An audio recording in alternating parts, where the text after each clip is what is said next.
Good morning, everyone. If you can hear me, type in good morning. Morning, boss.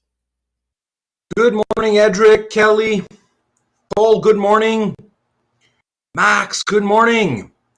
Christopher, Liam, Bardia, Hannah, what is up, my friends? Jaspreet, Jashanpreet, welcome back. All right, so what are we doing today? Quick announcement. So we're going to have a look at where we are for today. I'm making a change. Our quiz is going to be next week, not this week. What do you folks think about that? Today we're doing practice. Next week we're having our quiz. What do you kids think about that? It seems everyone agrees.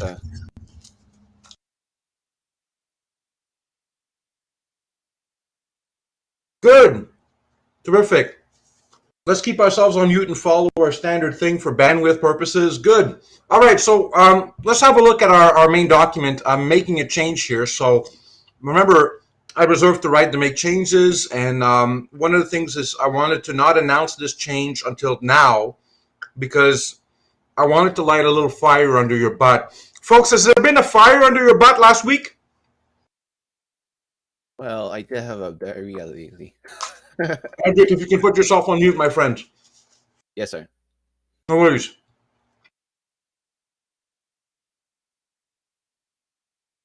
Terrific. Good. All right. Well, that's my goal, right? And I'm hoping you practice well. Can we feel an upward slope? So the fire under a butt is of no use unless it gets us moving and practicing and we're sloping upward. Can you feel an improvement? Are things falling into place now? How are things?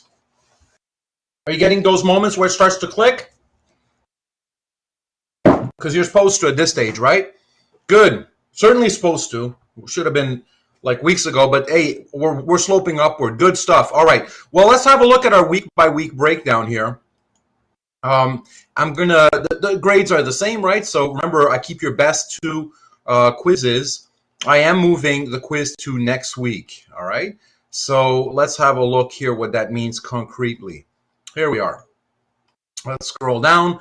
We are our second to last class. We are March 27th. This is week 12. Our third quiz is being moved to next week.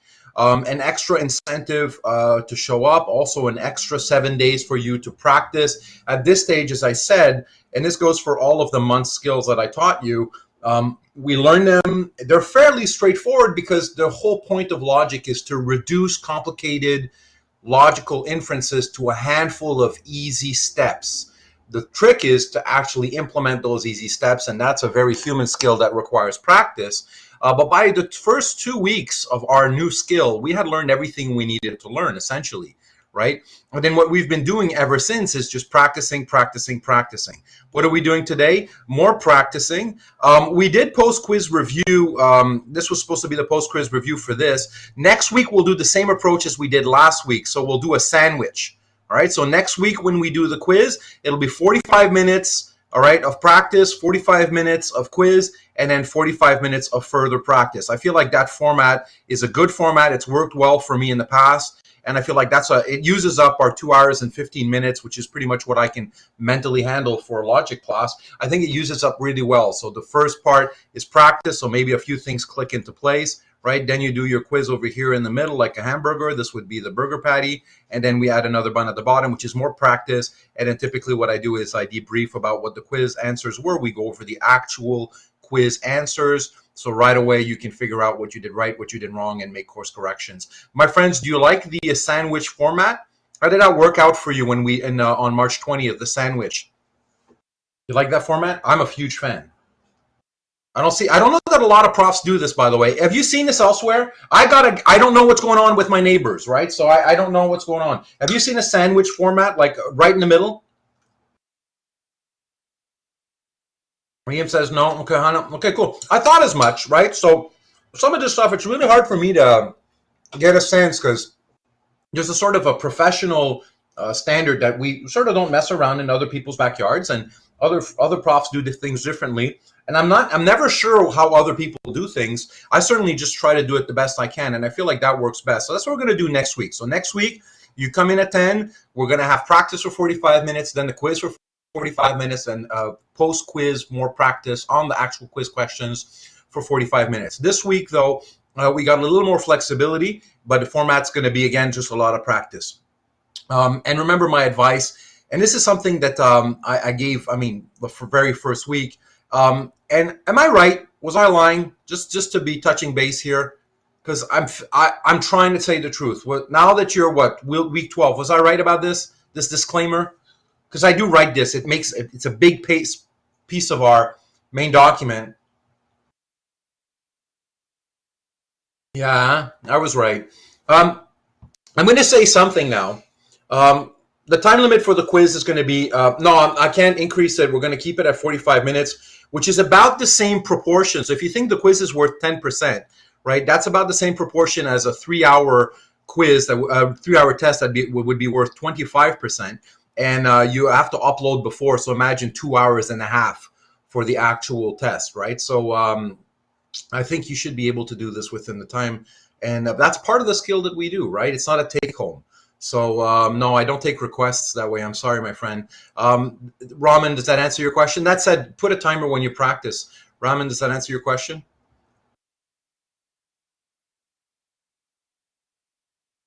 It is what it is. It's on your end now, right? So like there's adjustments I make on my end. Cool. And the adjustments you make on your end is when you're practicing, please have a look at a clock. Have a little hourglass or something next to you.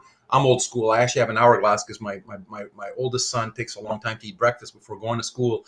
And so we got a 30-minute hourglass that sort of say, yeah, you got to eat within those 30 minutes. And we put that right in front of him so he can visually see the time go by. That's not a stupid piece of advice, actually, while I'm thinking about it. Get an hourglass or something for 15 minutes, I think would be a 15 or 20 minutes, whatever it is, or a timer. And then when you're doing these derivations, you don't want to be stressed out. You want to put yourself in the zone, but you also want to be mindful of time. And one of the things is, I'll give you this advice, and this is not a time thing. So right now, remember, I'm not your referee, I'm your coach. And today I really want you, much prefer the role of coach than referee. That's why I like to depict myself as Mr. Miyagi. In the movie, he's just a coach. He's not a referee. Right? But I will give you a piece of advice. If you find yourself being stuck, and this happens, trust me, I've done this, right? Take a break, as in move on to another derivation that you're working on. And better still, before you do that, get up, stretch your legs, go to the washroom, just look outside the window, right? Take a deep breath, have a glass of water, come back, and I swear to God, it makes all the difference. If you're constantly staring at the screen, and I want sort of check in with people, you've done a lot of practice by now. Am I right? Like sometimes when you're stuck, staring at the screen harder won't help, but just getting up, walking a little bit, and you come back, and all of a sudden, everything pops. Am I right? Has anyone experienced that? This is advice. Like it's advice on how to get past these plateaus when you get stuck. Have you experienced this? Cool. So Cole, Michael, Liam, cool. That's exactly how it is, isn't it? And the thing is, here's why. If you want a bit of the psychology behind it, look, in the back of your mind, you need 10 inference rules. Those 10 inference rules have to be committed to memory. That's one of the things I told you as part of the homework. When I wasn't kidding, and I said, you're supposed to do everything I tell you to do, at some crucial stages, I said, you have to memorize these. If you consult the sheet, you're screwed. By now, you shouldn't have to be consulting the sheet on which our inference rules are. And the thing is, these are patterns. And pattern detection is a cognitive operation that we do. And there's a kind of what we call in cognitive psychology a gestalt, when a pattern kind of becomes foregrounded in your experience. Remember, I'm a philosopher of mind. I'm interested in all sorts of other things. And so we can kind of understand what's going on. What happens when you walk away from the screen, and I don't care what you do, just walk away from the screen and look elsewhere, in your return is you approach it fresh, and literally your eyes are darting. Have you ever seen someone's eyes really close up, right? They're always focusing. Like if you see an eyeball of a human, one of the things that would distinguish a human, let's say, from a robot is a convincing robot would have to constantly be doing micro adjustments, both in the direction where they're tracking their eyes and also in the dilation of their pupil, because it's like a lens that's constantly making adjustments microsecond by microsecond. When you come to the screen again, it's like you have to refresh your target. You're sitting in front now, and your eyes have to go from seeing the surroundings of your room to your screen. And just that, just having to re-lock on with your eyeballs means that you might be able to detect the pattern that you weren't seeing earlier. Maybe you've neglected a line. And part of the advice that I gave you and I've been practicing with you is go over all of your live lines at every state. because you'll often forget. And then also don't neglect all of the different inference rules that might be applicable. And then when that moment clicks, everything unclogs. So that's the backstory for why that's important. It's not stupid advice, and you're going to actually hurt yourself if you think that the right thing to do is to just work harder and butt your head against the wall and endlessly stare at that screen. You're going to be stuck. So all this is a ramble on Raman's question about time. To make good use of your time, you don't want to get stuck. To not get stuck, you have to be able to, when you realize you're stuck, first of all, realize you're stuck, and then just do something else and approach it fresh. Don't butt heads, and don't panic. Take deep breaths. Ignore also at one point asked me for some advice, was stuck at something, and I said take advice. Take a deep breath was my advice. That also works wonders. Like if you feel yourself panicking, just take a deep breath, right? There's a finite amount of things you can do with this stuff. Ignore is vouching for that, right? So it's like that deep breath goes a long way if you start panicking. So what we're going to do today is we're going to practice again. And remember, I've done this. I've been in the trenches. Proofs in the pudding. These materials are mine. I had to do them all my own. And not to mention that I've blood degrees in this stuff, right? So I know what it's like to do this, and you can all do this. My friends, is everything clear? Was this helpful? If everything's super clear, type in clear. If you've got a question about anything I've just said or where we're going, type in your question.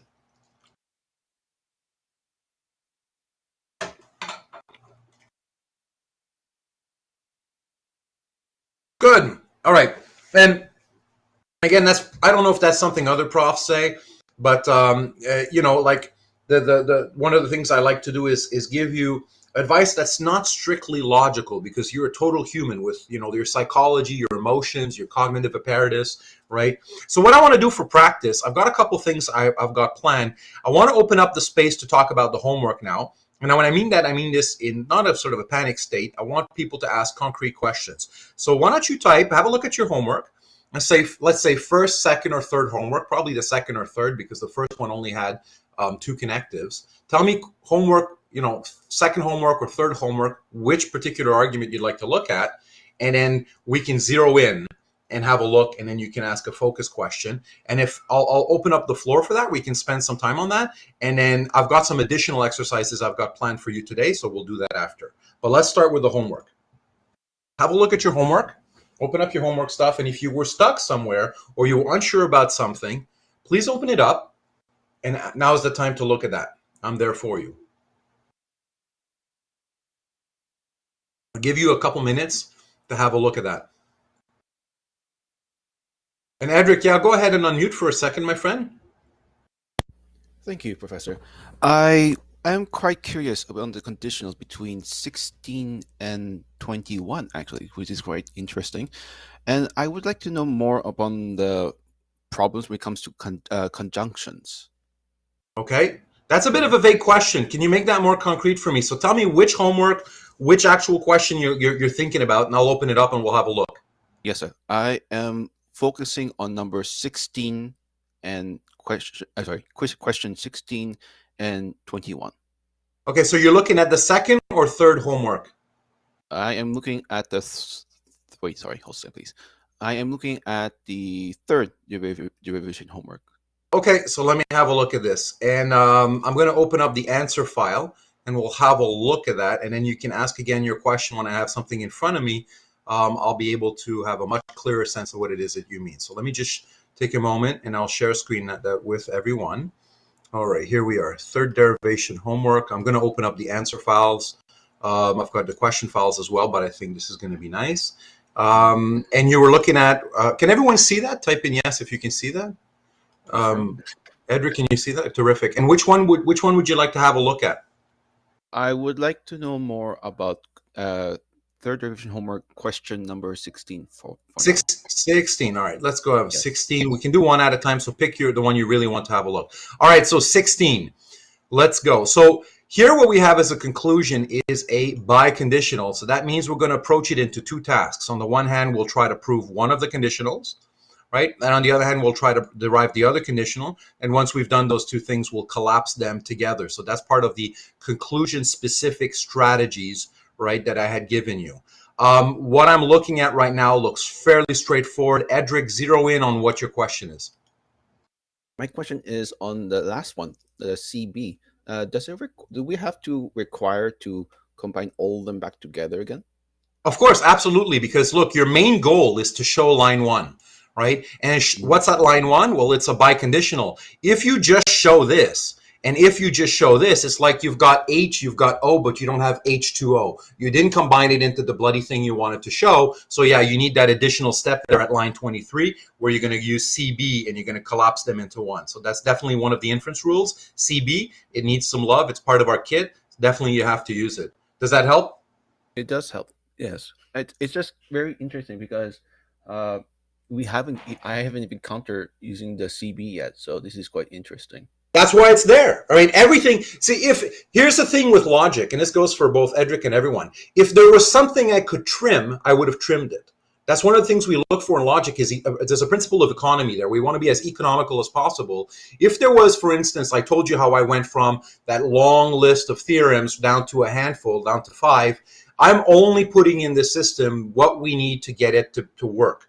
Nothing additional, nothing superfluous, and CB is not a flourish. It really does serve a purpose, and that is the purpose that it serves. It might serve other purposes than always showing a main conclusion. It might be part of a sub-derivation. So for all you know, one of the things you might have to show, right, could be a biconditional. Who knows, right? In which case CB would be a thing. So yeah, it's perfectly a thing. It has to be used, and that's why it's in the kit. Does that help And you, Edric? it does help me. And the biconditional has to be DD. It cannot be with CD or anything. No. But yeah, exactly. Because look at what we've shown at line three, line 23. We've shown exactly what we set out to show, right? So it's not an indirect derivation. There's no contradiction I can point to, right, that I've somehow extracted. And I also did not help myself to an assumption of the contrary of what I've said at line one. If it was an ID, the next thing you'd expect to see in the line immediately beneath would be my assumption ID, which in this case, let's say insert row below. This is what it would look like if I did it. And that, that could potentially be a thing. It is not the case that P biconditional Q. Well, let me just clean that up here. I've got a little cross. Let me remove that.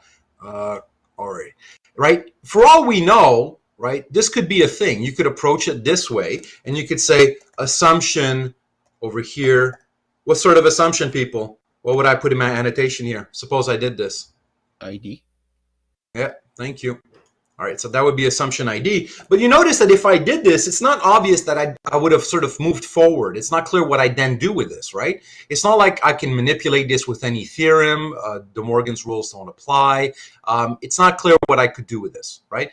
If, however, let's say you would have done that, and that would have been, well, let me just help myself to line 1.5 here because I'm making stuff up, right? You could then say that you've got a contradiction between line 1.5 and line 23, and then you could say ID. So if someone were to annotate it ID and they had made this assumption here, and this would now be obviously part of this box, so let me redo this box.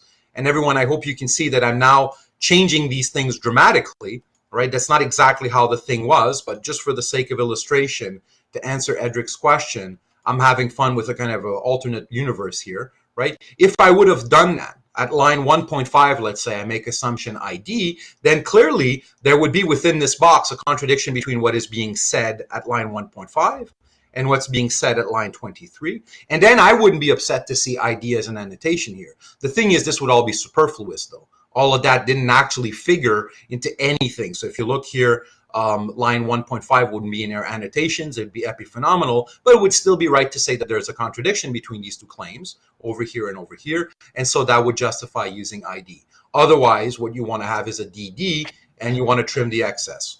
Edric and everybody else, does that make sense? Type in clear if that's clear. Tell me, Edric, if that's clear. It's super clear. Thank you for telling us. Super. Let's give some love to other folks who might have some concerns. That was a great question, Edric, and it allowed me, again, it's very hard for me to sort of, unless I have something I'm looking at in front that's concrete. Let's open up the floor once again for a closer look at one of the arguments in one of our homeworks. So you tell me which homework, which argument, and we're going to have a look at it. We'll spend some time on that, and I'll give you fresh stuff to work on. I've got some fresh stuff that's not in the homework and that we can work on. That's going to be, yeah, Edric, appreciate that. And then we'll swing by. We'll circle back. Don't worry. Within limits, because I don't know how much work we can do within the time we have. Question 5, Kamal says. Interviewer says, if we can find a contradiction in a question like this in the first show, instead of trying to prove it through CB, is that also fine? You're still, okay. You're never proving anything through CB. So let me clarify what interviewer's comment. Pause, everyone. So I want to clarify this because we want to be technical about this because it matters, right? So pause, everyone in the chat. Stop typing. Keep what you have. Just don't delete it. Just stop, because I just want to make sure I answer interviewer. Look at what interviewer wrote, and that's a really interesting comment. If we can find a contradiction, so if we find ourselves in this alternate universe, right? In a question like this in the first row, in the first show, instead of trying to prove it through CB, you never prove this through CB. You don't ever prove any show line through CB. So let me be extra clear. This never shows up as an annotation for how you cross the show line. Never, ever, ever. The only things that show up in here, there's only 3 ways you can show something. DD or ID or CD. That is it. Those are the only 3 ways you show something. Like one of the things that I found, obviously is a sign of lack of preparation in the quiz last week, was people were doing a bunch of nonsense, blah, blah, blah, blah, blah, blah, blah, and then somehow crossing the show as if the thing was shown. No, no, no. In order to cross a show line, you need to do something specific. You either show the damn thing as it is, you show that on the assumption of its negation, you're able to extract a contradiction, that's ID, or if it's a conditional, you say, well, its condition obtains, right? So you assume that the initial conditions that it states are the case, and then you try to show that the consequences in fact follow. That's it. That's the only game in town next to the word assertion. I can only see DD, ID, or CD, and in plain English, what that means is you show the damn thing, you've proven that if you disagree with me, you'll catch yourself in a contradiction, or I take you seriously, I get your initial conditions to obtain, and the consequences you predicted in fact follow. That's CD, right? So what's happening in Devere is that line 23 needs an annotation. How the hell did you pull that one out? Well, it came from somewhere. Where did it come from? It came from line 3 and line 13 by CB. It's not a special type of derivation. It's an inference rule. It's just an inference rule. It's on our kit of 10 inference rules. And that's how you show that. And then you've got your contradictions between those lines. And that would then somehow warrant putting ID over here. Indivir, does that make it clear? I meant like CB as in CB in the last line proving a DD. All right, so let's go back to the other one. All right, Indivir, let's go back. No problem. Let's go back to the actual solution I showed, which followed my advice down to the letter, because there's really no need to assume the negation of our conclusion here, right? So let's remove this 1.5, all right? As things stand, right, you're proving it in the manner that you've actually obtained the damn thing you wanted to show at line 1. That's it. So this is following the advice I told you. When you're looking at a biconditional or equivalence, put your premises right away. That's literally the advice. I'm restating it. So it's kind of partly a waste of time. So I'm just going to go over this quickly. Show one of these conditionals that's nested inside the first line. There you go. So half of the job is done by the time you've shown that. Beautiful. And then show the other conditional running in the opposite direction. That opposite direction here means you're going to swap the antecedent and consequent. Doesn't mean you've got a different arrow. And once you've done that, you've got the other half done. And then H2O comes together. You show the damn thing. That is it. Indivir, does that help? Yeah, cool. Everybody else, was that clear? Type in clear if that was clear. Question if you've got a question. And again, part of that is, when I give you, let's say in that conclusion-specific strategies document, I show you an example when I actually run through this. You got to go line by line. You can't just glance at these things. You got to, okay, then they did this, and then they did this, and then you did this, and then you did this. And you've got to kind of like go line by line and do this stuff. Let's go for another round of requests, and then if there are takers, I'll go for that. If not, and I know Kamal had said something. Let's go back because I've just got a reminder here in my head. Kamal said question 5 in the third derivation homework. Let's do that, and then I'll open up the floor a final time, and if not, then I'll circle back to Edric, see if there's additional things we want to work on. Kamal, let's have a look at 5. I'm taking requests. Meanwhile, Samuel wrote a question, and I'll have a look at Samuel's question before we go over that. So we're looking at the third derivation homework, answer 5. Let's just pause for a second. I'm going to read what Samuel says. I just have a general question about the purpose of repetition. Is it always required to show the line as a repetition in a subderivation, or can you just reference the original line instead of repeating it? Oh, well, there's a big difference there, Samuel, and here's the big difference. Let's say you want a contradiction. Let's say you have a contradiction here, right? And look, for instance, actually, we're looking at one right now, Samuel. So I'm just glanced at answer number 5. We're looking at something that illustrates both. I'm going to have a look at, I don't know what Kamal wants to do with question 5, but it's also going to answer your question, Samuel. Have a look here. The contradiction is between line 9 and 10. Let me just pause with everyone. Is that clear with everyone? Type in yes if that's clear. I'm just baby steps in this, so I want to make sure everyone's following. All right.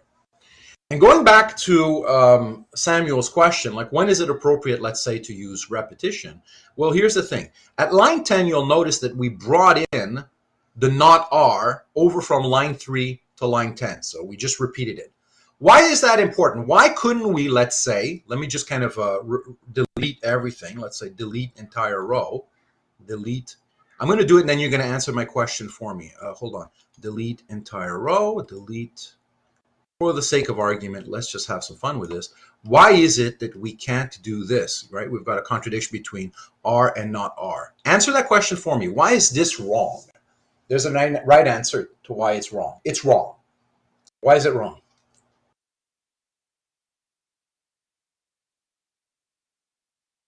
In your own words, anyone wants to answer that? Go ahead and let me know. Why is this wrong? This is wrong. This gets 0. This fails. Why?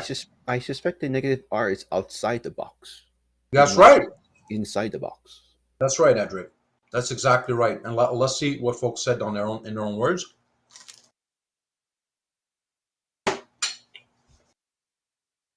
Yeah. Because 3 isn't in the subderivation. Exactly. I mean, look. Here, when I say that I paid for line 4 by ID, in the box beneath, I need to see a contradiction that paid for it. And you can't refer to something that's in a box.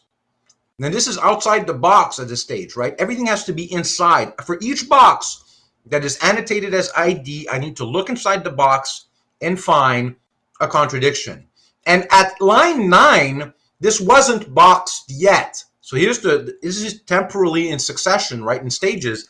At line 9, I hadn't boxed it yet, right?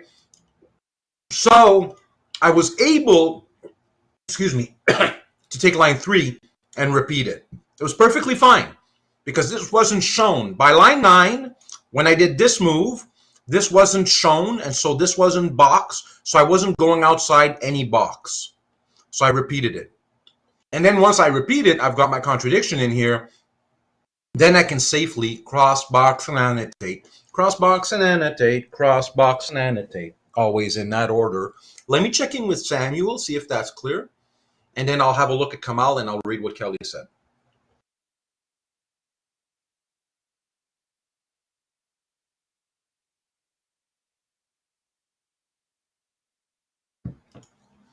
So what would be required specifically for the ID method in order to prove a contradiction, that's when rep is required. It's required whenever it's required. Like, I don't know, right? So here's the situation. Let's say, let's have some fun. Hold on. Undo. Let's insert a row below. Insert row below, right? Let's call this 6.5, and you're going to go with this because I really want this to be clear, and I'm not sure why that's even still a thing, but that's okay. We'll do this, right? Let's say that for whatever reason, at line 6.5, right, we had not R. Through our own means. I don't know why, let's say, but let's say we had it, okay? Suppose we had not R at line 6.5. Let me check in with Samuel and everybody else. I'm playing in an alternate universe here where somehow at line 6.5 we got not R. So far, so clear, everyone? Type in yes if you're playing along.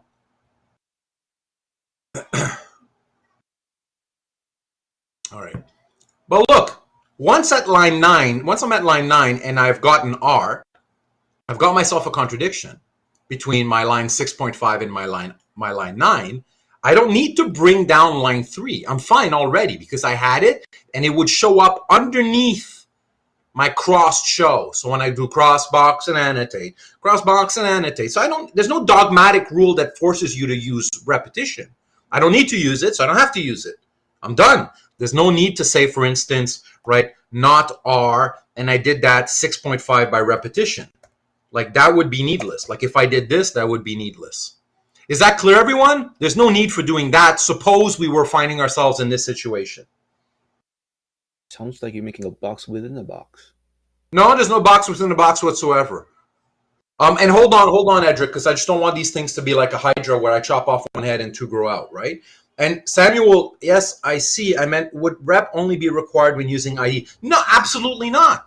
There's no, why would it, right? It's one of the inference rules. That's just, you're introducing a worry that's completely irrelevant. Repetition is an inference rule, right? And that's all it is. You deploy it whenever you feel like deploying it, and it creates a line. That is it. Full stop. Yeah, that is it.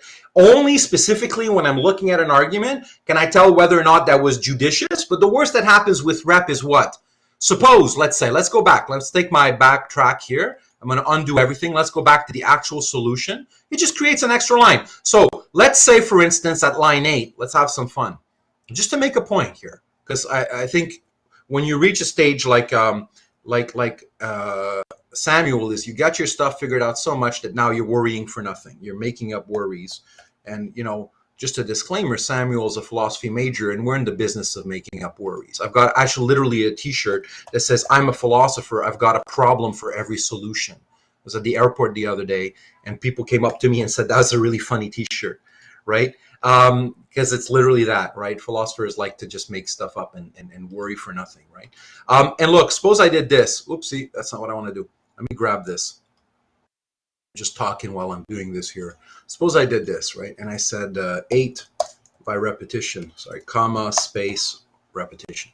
And then I said, well, 8.1 by repetition, right? What's the harm, right? What's the harm? Who cares, man? Like, I'd be just like, well, wow, you were taking cannabis, right? And you're stuck on repeat play or something, but there's absolutely no problem with doing this. Does it help you? Well, the worst that happens is you generate an extra line. That is it. It's just an inference rule. That's it. That is it. There's no magical relation between that and ID. Samuel, does that put a nail on that coffin?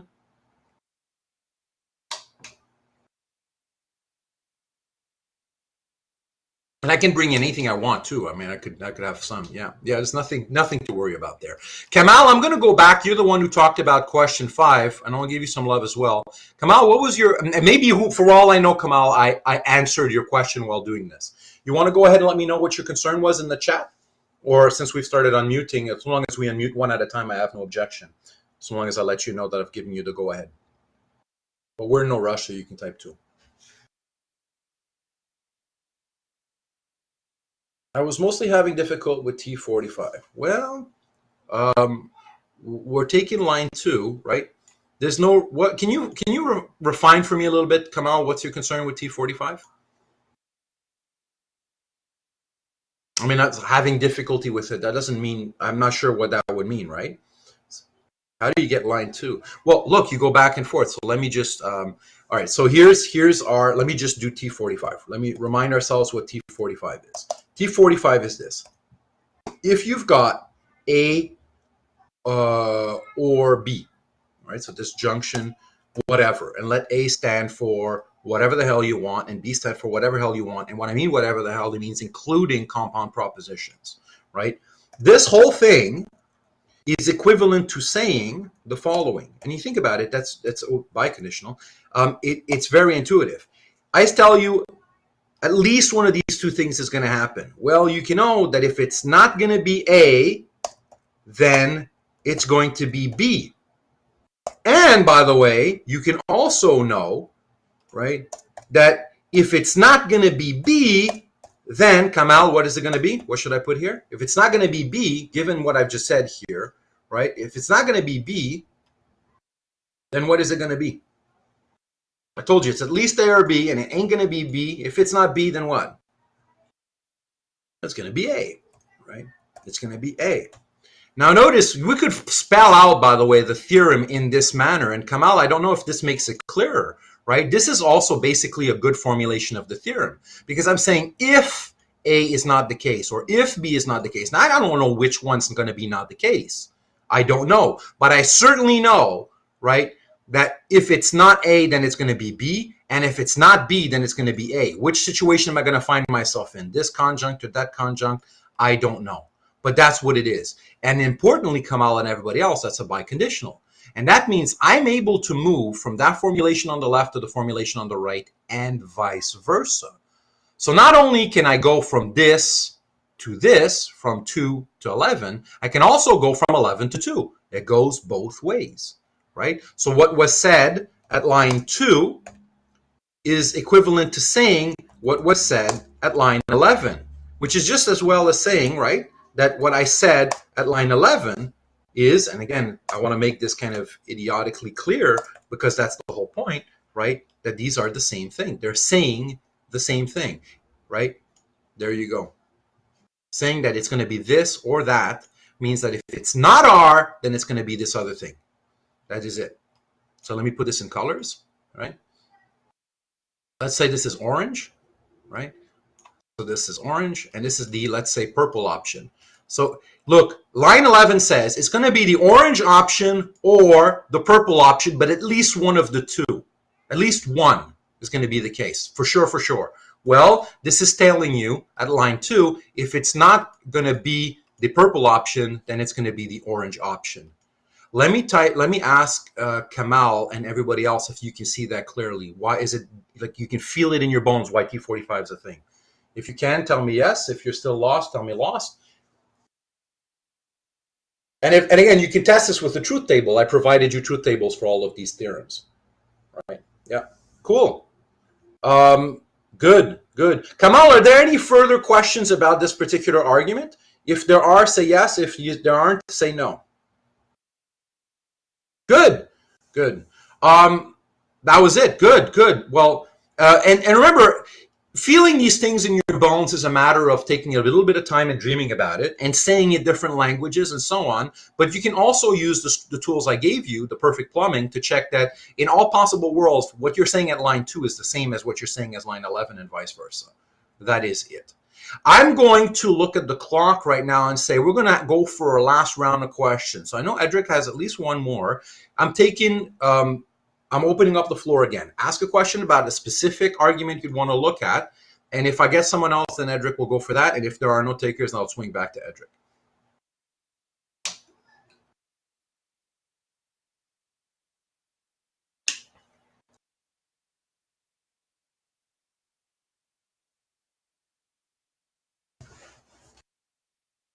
And in some sense, by the way, you're not required to feel these things in your bones. You're just required to deploy them. It is nice when you can grasp why they are, but that really wouldn't affect your performance in deploying these theorems and these inference rules. You can always go back and meditate on them, and eventually they'll sink in. But it takes a little while to sink in because that's not logic, that's psychology.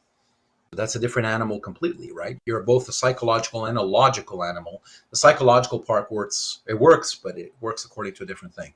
Looks like there are no takers. I know Ignore is typing. I'll give everyone just one more minute. If you want to look at something, have a look at your homework. Tell me which one, which question, and I'll take one more request because I want us to practice on some other stuff. Because right now I'm doing all the work, and you can benefit from that, but not as much as if you're doing the work.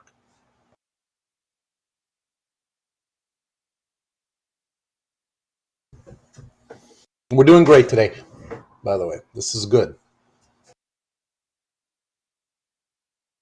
I'll let Ignore still typing, so we'll let Ignore type. We'll see what happens from that, and then we'll move on. I had a general question about one of the inference rules, MTA. Are we able to use a negative antecedent? We mean negated antecedent to get a negated consequent, or only the format shown? Yeah, okay. So Ignore, I'm going to do something really quickly. All right, and you're going to pay attention, and this is something I want you to meditate on, all right, for some other time, but I'm going to do it right now. All right, this is a grid. This is modus ponens, right? This is modus tollens, and this is going to be their evil cousins. What I'm putting in green, it's because it's good, and what I'm putting in another color, red, it's because it's bad. Modus ponens is good, By good, I mean valid. And these are going to be bad. These are fallacies, right? So I'm going to say fallacy of the affirmation of the consequent, right? And I'm going to put another one here, which is an associated fallacy to modus tollens. I'm going to call it fallacy of the negation of the antecedent. And I'm going an extra round here, right? Because this is important. And there are choices that I'm making in this class. And I didn't discuss this, but it's important. But this took me about 10 years from this to feel it in my bones for real. 10 years of dreaming, right? Modus ponens is this. If P, then Q. So if this, then that. P and Q are not magical. Second premise or first premise, but it has to be a premise, the affirmation of the antecedent. You can think of MP, if you want to call it another way, right? It's the affirmation of the antecedent. I mean, think about it. That's really what it is. It's the affirmation of the antecedent. Here I am affirming the antecedent. And then you infer from this the consequent. MT, right, is the negation of the consequent.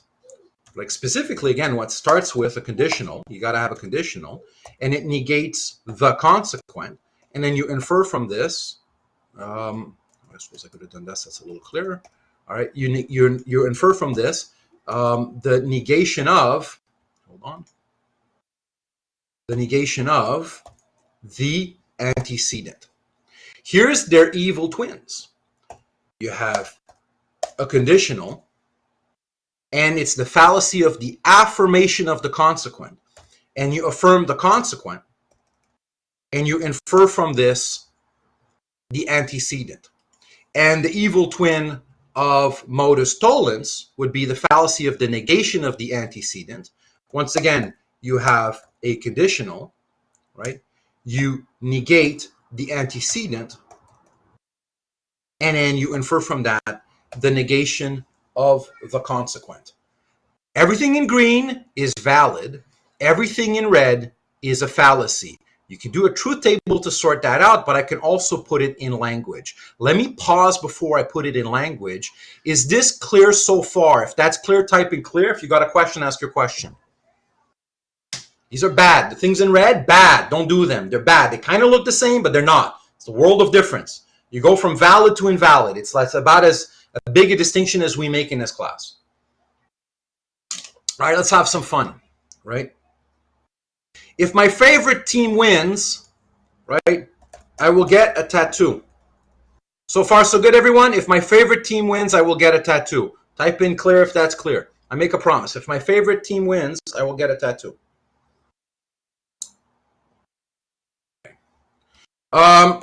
My team wins.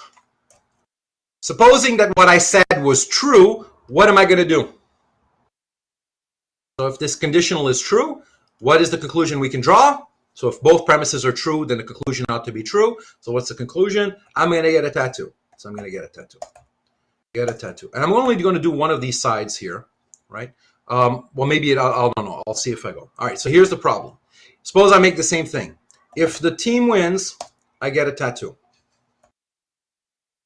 All right. Hey, you know what? I just go to the tattoo parlor and I get a tattoo. Do I thereby make the team win by getting a tattoo? Yes or no? No, that makes no sense, right? Like, there's no way I make that promise, then I run to the nearest tattoo parlor, and I thereby make my team win. Can everyone see that that's completely fallacious? You can't infer the third line from the first two lines here. Type in clear if that's clear.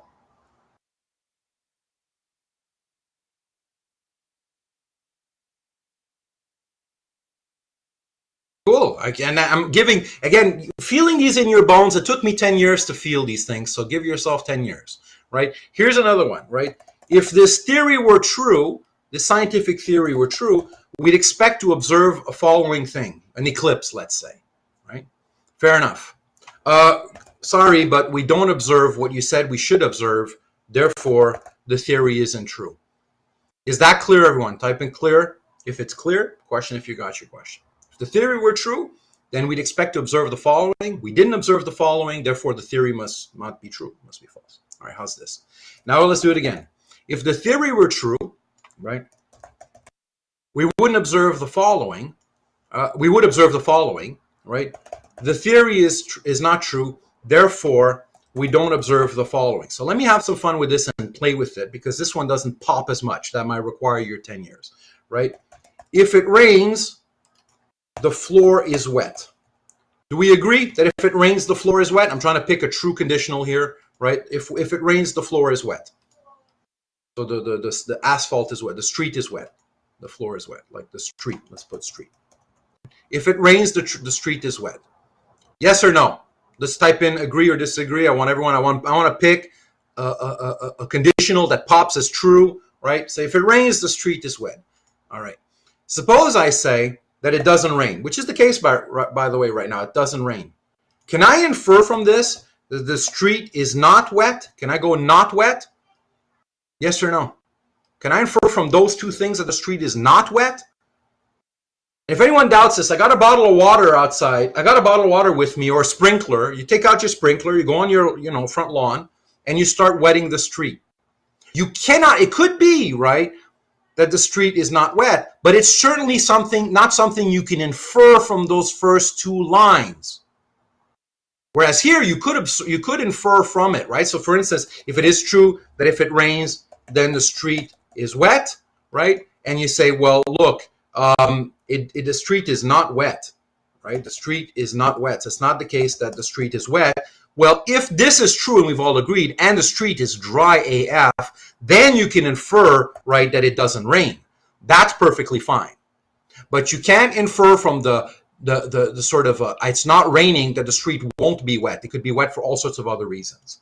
My friends, can everyone see why these are the good ones and these are their evil twins? I'm riffing on ignore. Type in clear if that was clear and helpful. And question if you got a question. Give yourself a decade to meditate on this. This mandala takes about a decade to really sink in. Yeah. So concretely speaking, if I have at a certain line in the derivation this, and someone has at another line this, and then they say, let's call this line 1, and let's call this line 2. How the hell did you get it? Who knows? Who cares? And at line 3, they say not Q, all right? And they say they got it in virtue of lines 1 and 2 by modus tollens. What grade am I giving them? Am I pressing the buzzer? Get good old donut, 0. Because they're doing the evil twin. They're doing the evil twin. My friends, I'm going to look at the clock. It's 10:45. I'm going to stop sharing the homework. I think that was good. Was this helpful? I got more work for you. We're not done. But was this helpful? Good. And I don't know what I'm going to teach, by the way. I'm just taking, no worries. We can go back after, Edric. So one of the things I want to do is, right now it's 45 minutes that you haven't been typing. And so your muscles are growing cold and your heart rate is low. I want your heart rate to be up, because the more I practice in front of you, suppose I'm Mr. Miyagi and I start sort of showing you the moves. It's not like you're learning. I'm just showing you what I know. So it's not as helpful. I want you to be involved right now. All right, everyone go on the main Moodle page under week 12. Can everyone see something that says in class practice 1?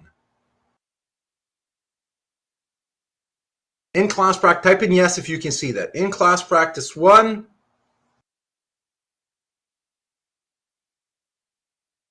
All right, click on that. Do it. When you're done, don't give me anything in the chat other than done, right? And then I'll see, I've got, 28 people in the class. We'll see when folks are done, all right? So do it on your own. Open that, do it, and then we'll work on it together. So everyone clear on what we need to do? You work on that. You do it on your own. As soon as you're done, you just type in done in the chat. That is it. And then I'll have a sense when the majority of people are done. And that is it. Okay, so is that clear, everyone? Type in clear if that's clear. Just want to make sure, because remember, I don't get your feedback visually, right? So just want to make sure that we're clear on this. All right, so cool. Have a look at that. Clear and doing. Go ahead. Done. Let's give ourselves about, I would say I don't know, 5 to 10 minutes. I'm going to put everything on pause. So I'm not doing anything. I'll let you work on it. Maybe let's say 10 minutes, but I'll see how people are done. Go to work, people. Get your heart rate up.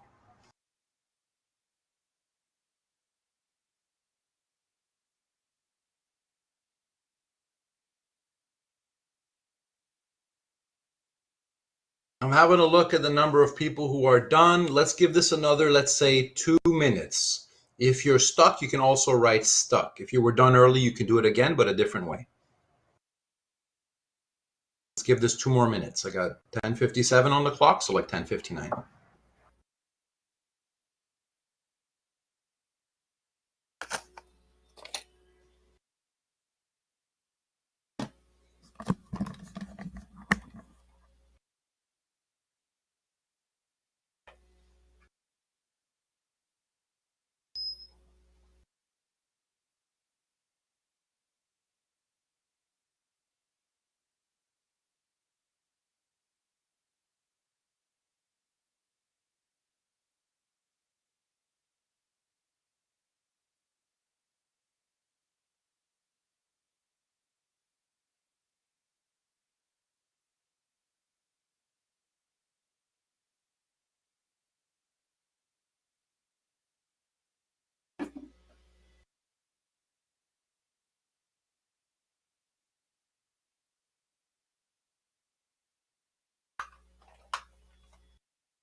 All right, everyone. If someone was stuck, and just let me know. And only right answer is being honest.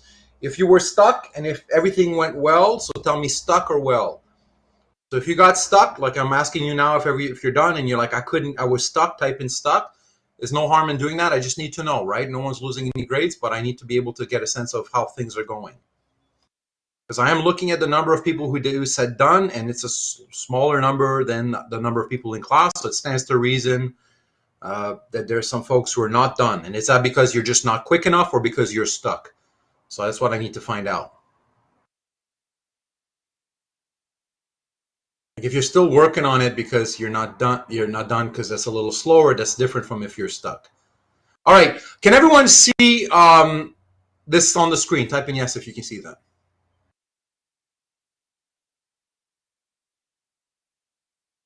Was anyone unable to do this? Because if everyone was able to do it, then that's important. If you were unable, type in unable. If you were able, type in able. I need to hear from both sides. Able or unable?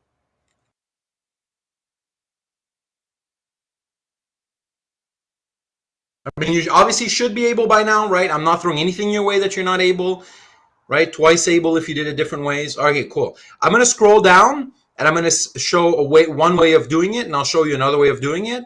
Nothing fancy here. I'm assuming the negation of my conclusion. I'm bringing in my guests.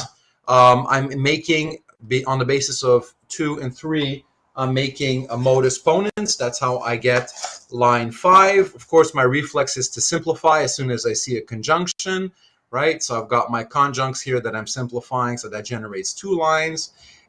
Notice here, I'm unpacking this into 2 conditionals, so that's another reflex that's good. Whenever you see a biconditional, unpack it into 2 conditionals. That's terrific. And then some elementary. Oh, you're right. I am highlighting the wrong lines. Terrific. Where's my R? I've got my Q and my R. 6, I should be doing Q, R, my not R, P and not P. Terrific. Thank you. P and not P. Thank you. I did these in a hurry, by the way. These are new things. This is not P and not P is 6 and 8. No, 6, 8 gives me R. This is different though. You're right. There is a typo here, and it's this over here. Yeah, you're right. Got it. These 2 lines. Good. Thank you. I did these. This is fresh stuff I did because I wanted you, because I'm going to give you some more homework. Did I get that right? So 7 and 10 by modus ponens. No, that's not right. 7 and 10. No, 7 and 9. They're right. In addition, there's this. All right, so cool. I'll just clean that up. Version. I'll put that corrected for myself. Cool. There you go. Any questions about this? Thank you, Hannah, for spotting me. And notice it's 2 and 11 by, no, this is a, hold on. I was just multitasking here. So I did 2.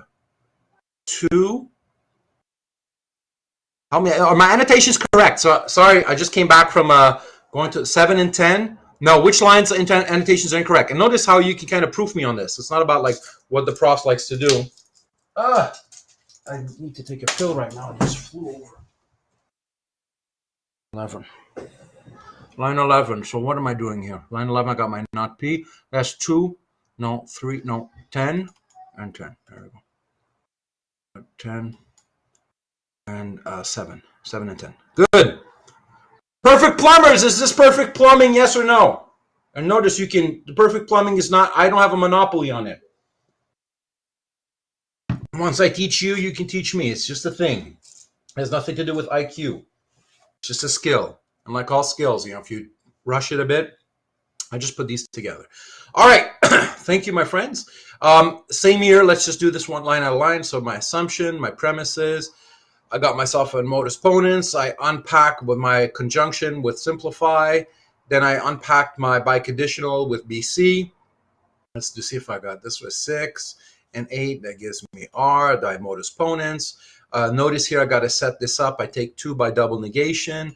And then I'm going to, remember this is important, right? I do 7 and 11, and that gets me not R, and that's my flat on thing. Perfect plumbers, this is perfect plumbing.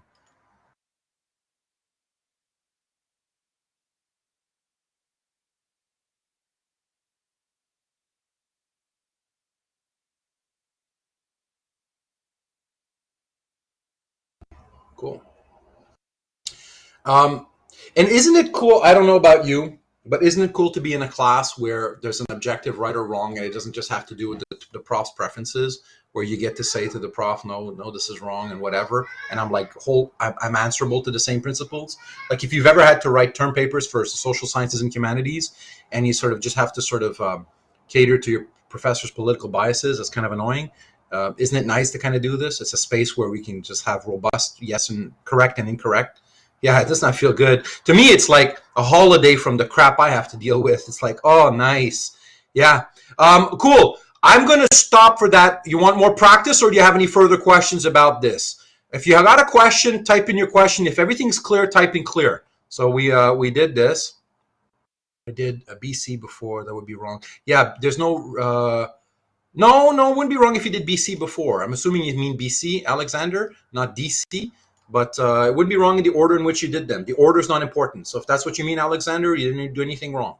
So if immediately upon seeing line 4, you did a BC, there's nothing wrong with that. So you go line by line, that's perfect plumbing. Good. Was this helpful, everyone? Let's do another one. All right, let's give you a second one to work on. And again, I want to get you involved. And I'm going to make them a little harder a little bit each time. Can everyone see? Type in yes if you can see. In class exercise 2.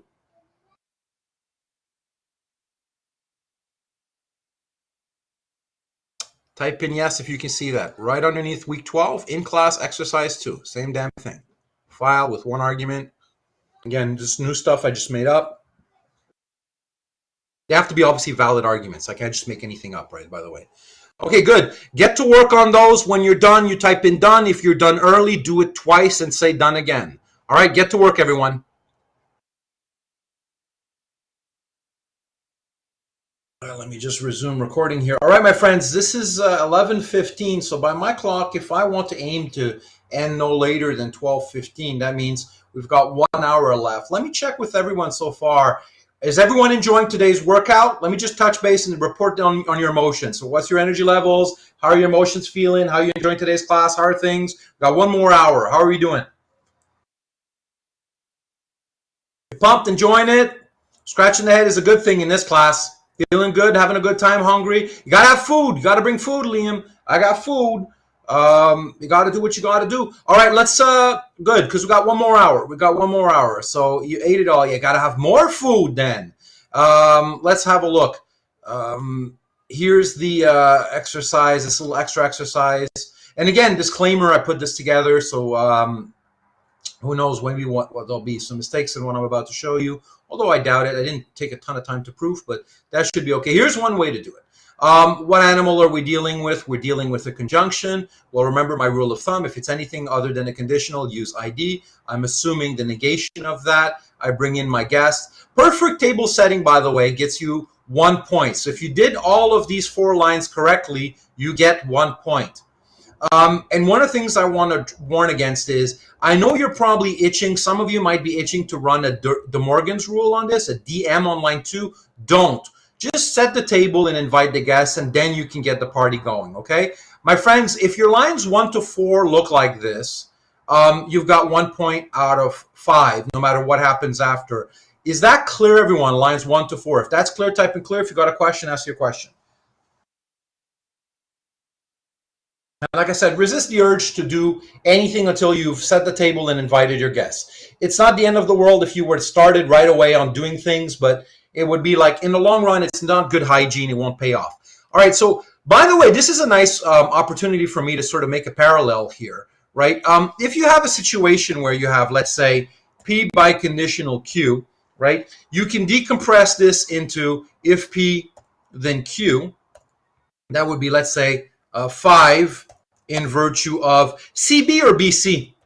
So for line 6, hold on, I'll go back, Eric. I'm just making an aside right now. What would this be?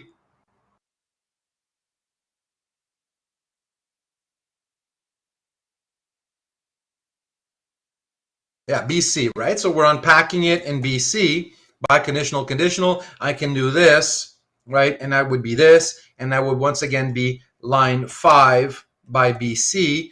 Notice, though, that this goes back because earlier there was I think some folks were wondering about what's so mysterious about CB. Notice you can always recombine them, right? And I don't know how I got line 5. Let's just say whatever, right? You can always recombine these in any particular order. It's indifferent. So notice I'm going to put Q over here, biconditional P. You can at any time take 6 and 7 if you have both sides and recombine them in virtue of what? If I recombine them, what's the inference rule here? If I take 6 and 7, I collapse them into one line. BB, thank you, my friends. Right? What I wanted to point out is essentially this is biconditional. The conditional biconditional CB is to BC what adjunction and simplification are, right? With conjunctions. Like imagine you have, let's say, a situation where you have P and Q. Well, you can have the reflex to simplify that. So insert row below, and that would be, you can get P in virtue of simplification. And here I'm really skipping my annotation, but just to make a point, you can get Q in virtue of simplification, right? Insert, oopsie, that is not what I want to do. Insert row below, right? And you can at any point, let's call this line 11, and let's call this line 12, right? You could at any point just say, if you've got those two lines, lines 11 and 12 by adjunction, all right? That would give you right back to where we started, right? P and Q. There's no difference here. Can everyone see that parallel between what I've put here in orange and what I've put here in purple? If you can see that parallel, type in clear. There's nothing spooky about this. Type in clear and question if you got a question. You kind of decompress, recombine, right? Simplification and adjunction bear this kind of relation to one another, BC and CB. Yeah, it's not spooky at all, right? It's just actually hopefully making it less scary, right? That you can see these parallels and you can feel it in your bones a little bit. Someone said, I just went ahead and proofed a DD. You can totally prove a DD, by the way. This could be a thing. And notice here, I made this assumption at line 2. I'm looking at my annotation because I know that Hannah and Samuel said they just proved it DD. Now be careful, Hannah, and everybody else who thinks they proved it DD, right? If I have a contradiction, I have to put it in red. But did I actually use line 2 here? Yes or no? Look at my annotation. Line 2, would I ever use that assumption? No. It's still an ID. It's still an ID. Even if clearly you can prove this directly because I never used line 2. Because I made the assumption, I have to put it in red and I have to annotate ID. Is that clear, everyone? This could have bit you in the butt if you made the assumption and you don't highlight it and you don't put ID, right? And De Morgan's would probably, if you did De Morgan's on 2, it might lead to the same result. Yeah. And Anna said, if you didn't make the assumption, then DD would be fine. Yeah, exactly, Hannah. Exactly. That would be fine. So suppose you deleted this line, you didn't have that, right? Clearly you could have proven this by DD because look at lines 3 to 14. Yeah, terrific. And I'm glad, by the way, you can see how, I don't know if you'll agree with me, but like the week 2, if I said all this fine-tuning stuff, it would have been over your head, right? Only when you've put in the weeks of work can we talk about this fine-tuning stuff. So now we're at the, Zen and the art of motorcycle repair. Now we're in the workshop and we can fine-tune this kind of stuff. And notice what I've done here. I don't think there are any moves that are weird. I'm going to go over this. I'm simplifying line 4 into my 2 conjuncts. Again, same reflex. I could have done both sides of this because remember, there's 2 sides to this over here. I could have done both. That wouldn't be wrong. So Alexander, anybody else who's concerned about this, you could have unpacked this into the 2 lines. I was able to get this consequent fairly straightforward. My reflexes kick in. I simplify those again. I had to do a double negation before I could run anything on here, right? So I put my S and I double negate it. That allows me to negate this consequent, and that yielded a not T. And then I clear away that double mustache because it's a little bothersome, but it's part of the show. There's nothing wrong with that. That gives me T. And I use adjunction and to get exactly what it is that I wanted, right, which was a contradiction. Perfect plumbers, is everything perfect? Type in perfect if it is, mistake if you spot a mistake. Proof me. There's nothing quite like having like 30 people proofing you. I wish you could proof my professional writing. I'd be so happy. Like, all right, cool. And we can do this with the. Did anyone, let's say when you're doing this, hold on. Let me just use my Eye of Agamotto and undo all of this stuff. Okay, let me just do it line by line, a different way, just because to show how we can move this and do this a little differently. Let me just move this out of the way.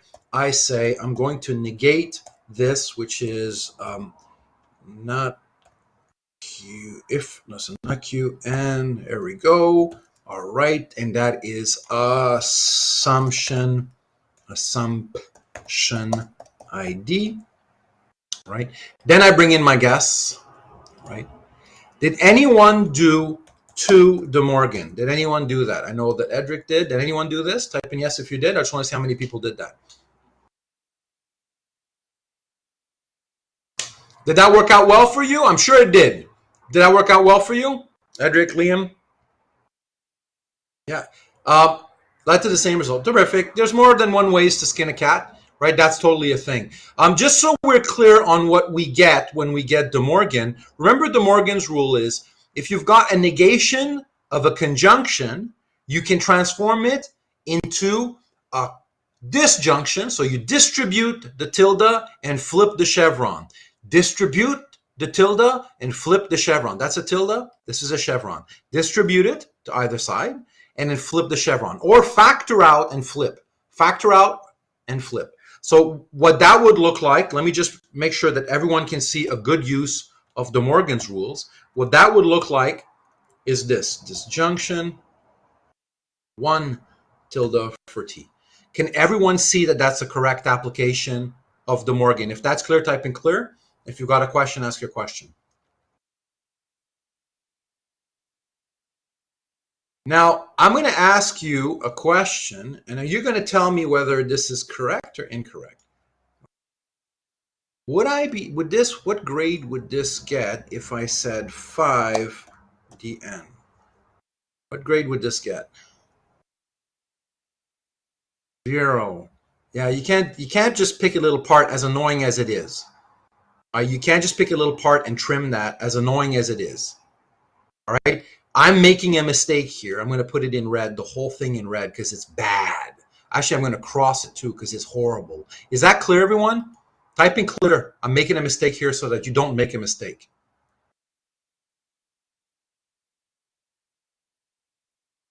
Yeah, and if you get not Q and Q, you've got yourself a contradiction, by the way, Edric. So yeah, that's perfectly fine.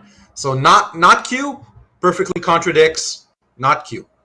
Exactly. You're fine. You don't need to sort of, you don't need to use DN. If it makes it clearer, you can go ahead and do that, right? So this would be wrong. So I would stop there. That's bad. That's bad. That's bad. And then you keep on going, and who the hell knows? My friends, I'm going to, I don't think there's a major problem. Did you get stuck? If you did, write stuck. If you got stuck, I want to find out where you got stuck, and we're going to unstuckify you together. There's no harm. If you don't tell me, I'll never be able to unstuckify you.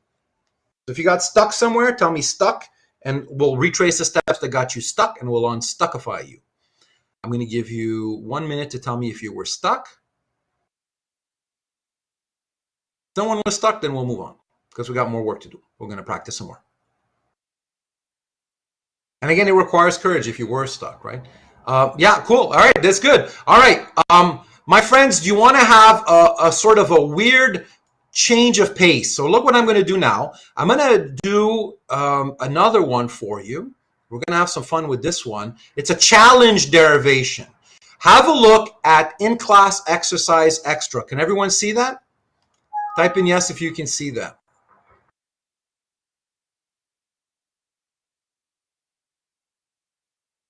And notice the advice that I give. Let me just open it up myself so I can share screen that with you. Hold on. Notice what I say at the top. All right. Show this only with DD. So this is just for fun. All right. So I want you, we're going to flex our muscles a little bit.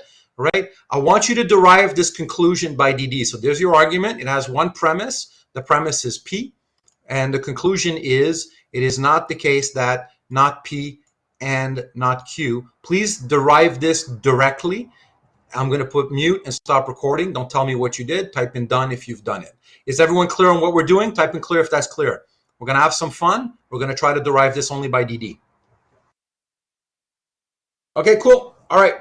So type in done when you're done. I'm pausing everything.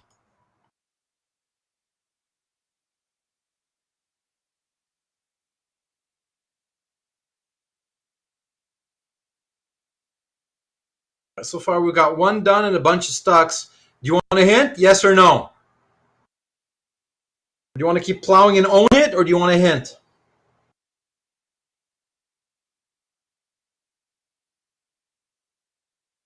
I'll give you one hint at a time. All right, so some people are still working on it. I'll give you a hint in 2 minutes.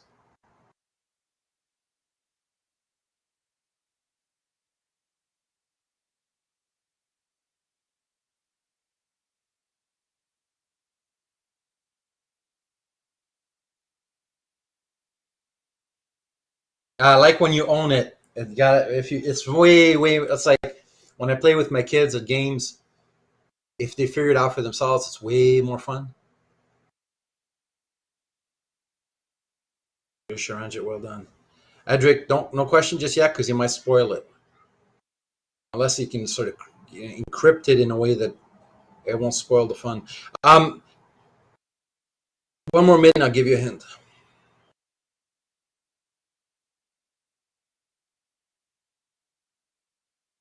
Yeah, go ahead, private chat that, Edric. Okay, folks, don't call a show line. Has anyone tried to do this by asking for another show? Say yes if you have, no if you haven't. That's been your approach to try to. All right, so let's up the bar then. All right, let's up the bar. If you did this already. All right, as you can tell, my kids are losing their mind, right? And no show line. Do this again, right? And no show line. So if you did succeed, do it without a show line. And my hint would be don't use a show line. So I'll give you another hint. Is everyone clear on this new directive? Let's double the fun.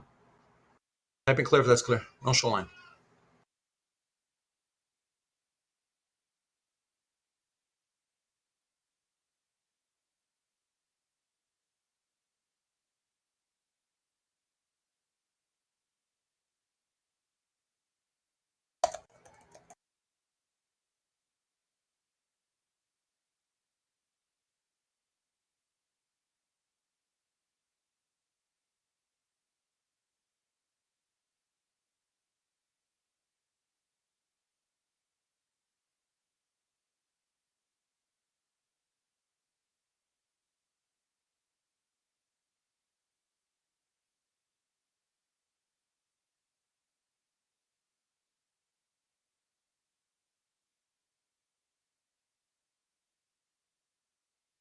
Garçon, j'enseigne, hein, s'il vous plaît. Pas de bruit.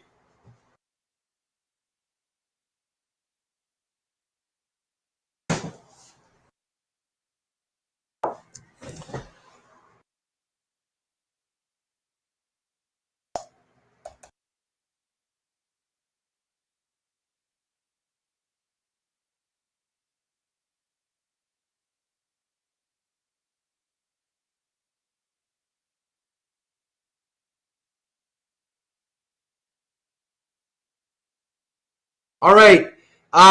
Someone who did it by DD. So let's pause now. Let's all come back to what's on the screen. Tell me line by line what to do. Suppose we wanted to do this by DD only and with no show line. What would I do at line 3? Suggestions by someone who figured this out, and everyone can look in. And we're going to wrap up this one particular exercise, and we'll do one more. dn of p. So that would be line 2 by dn. And I would get not P. What next?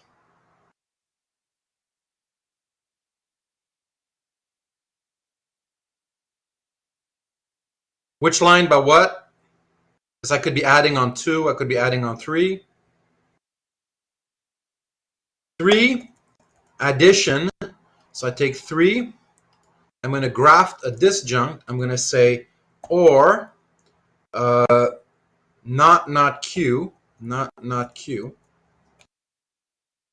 Then what? 4, by De Morgan's rules, I'm going to factor out and flip. Factor out a tilde and flip the chevron. Factor out the tilde and flip the chevron. My friends, if I do that, I have directly derived exactly what I wanted to show. Folks, did you enjoy that? Was that fun? This was a break. This was just me trying to introduce some fun into the game. Did you have fun, everyone? Because, learning has to be fun. It's pretty cool, huh? I came up with that one. This is just me. I came up with that one like in my sleep because you don't want to know my dreams. It's such a simple solution, right? But it requires, once again, that you can understand. And so the takeaway moral of this is a lot of folks forget addition and a lot of folks forget double negation. These two inference rules, in my experience, right, they don't get any love. Like, I don't know why. Is it because they work on atomic propositions? Stand up for the little guy. Like, double negation can work, doesn't have to work on an atomic proposition. And addition also can, but doesn't have to work just on an atomic proposition. Here it's working on a compound proposition. I feel like these inference rules never get any love. And look how this could get you out of trouble, right? Like if you were stuck on something, this is a sweet move. And then you De Morgan that thing. Let me ask everyone, is this clear? If that's clear, type in clear. If you've got a question, ask a question. Remember, we shade this 10%. So this is where, week 2, I said, memorize your inference rules. They got to be in the back of your mind. Good. And there's different ways of doing it. So folks who call the show line, you may have done it differently. So yeah. Let's do one more. I'm going to up the difficulty level a little bit more. Can everyone see in-class exercise 3? If you can see that, type in yes. Get to work. Same idea, right? Get to work. If you're done, type in done. If you're stuck, type in stuck. And then we'll see where folks are. Good. This I think, is the last one we can squeeze in. So we'll see how that goes. All right. Get to work, folks.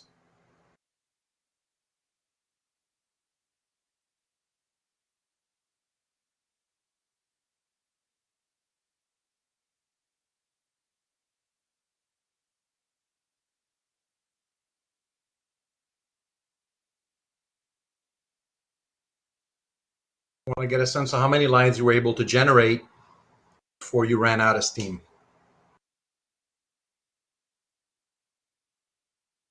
All right, if you're stuck, call a show line. So if you're stuck, you can't do anything mechanically, call a show line, okay? Call a show line. Touch base in a couple more minutes and I'll see if that's moving forward.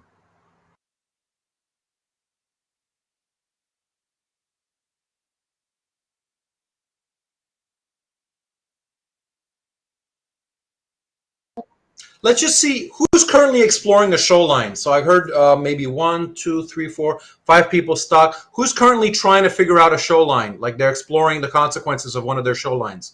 Type in yes if that describes you. All right, I'll let you work that out. I'll let you work that out. So we'll give you another couple minutes. Yep, cool. Hang in there, folks. You're doing great. You're doing great.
All right, everyone.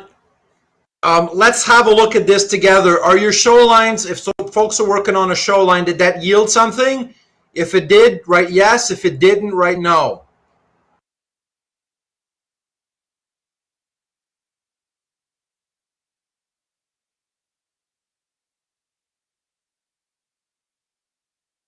I want to get a sense of where people are. Remember, I can't read mine, so it's crucial that I see the lay of the land here.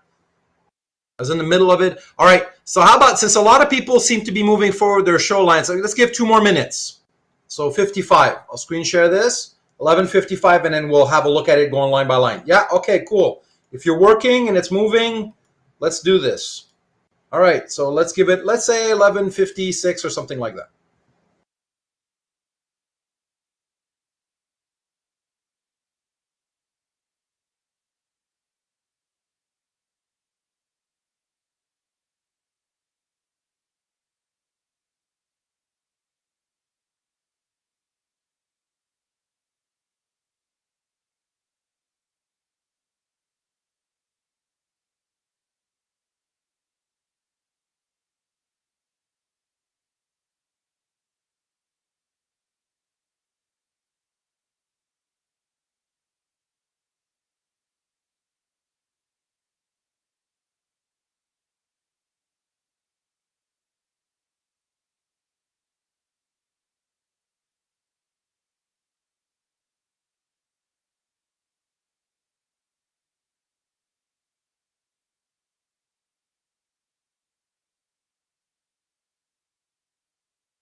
All right, everyone, let's have a look. Before we go in, tell me where you're at. Like almost there, you were completely stuck. Like, give me a sense of where you're at, and then we're gonna have a look at this together. We're gonna workshop this thing. Just give me a lay of the land. There's no right or wrong answers. There's only honest answers. I need to know exactly where people are.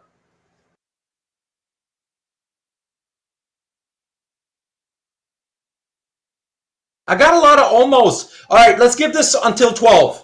Okay, so I want the almost again to own this. All right, so keep going. Keep going. And it really sucks, by the way, if you're in the class and you're not sort of up to speed, that's your loss, right? So a lot of this is prep. So if you practice, you should be able to be in the mix right now. So, all right, let's make it till 12.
Good. We were able to get at least another person done. It is noon. We have been working out for 2 hours. We, to my mind, have about 15 minutes left. How is everyone doing? How's your energy going?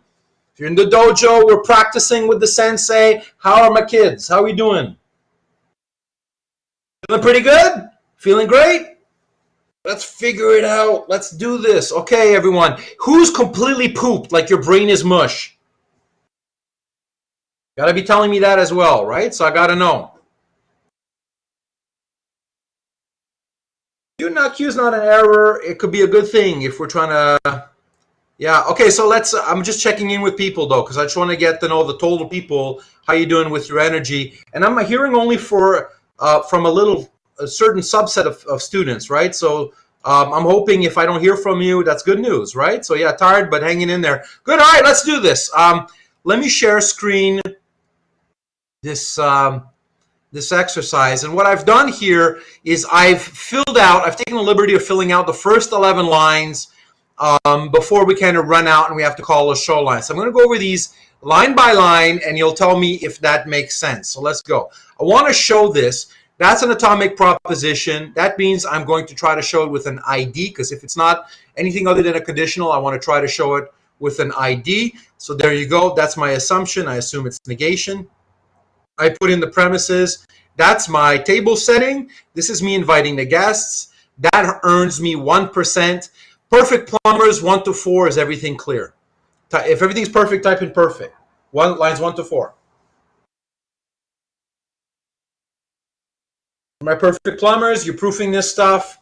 I'm just going to go over that. That part's good. That's 1 point. That's terrific. But, you shouldn't get, a university credit for that. That's partly okay. All right, let's have some fun here. We have a not S as our antecedent. We have that over at line 2. At lines 5, I'm able to do 2 and 4 by modus ponens to get this. Perfect plumbers, type in perfect or mistake.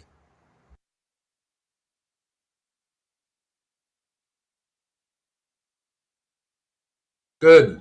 And you can compare with your version. Probably you're doing the same thing. Nice reflex to have when I'm looking at a conjunction is can simplify both conjuncts immediately, even if you don't know what's going to happen. One of the conjuncts is over here, P. The other conjunct is this entire thing over here. I do that. That gets me lines 6 and 7. Perfect plumbers, type in perfect. Mistake if there's a mistake.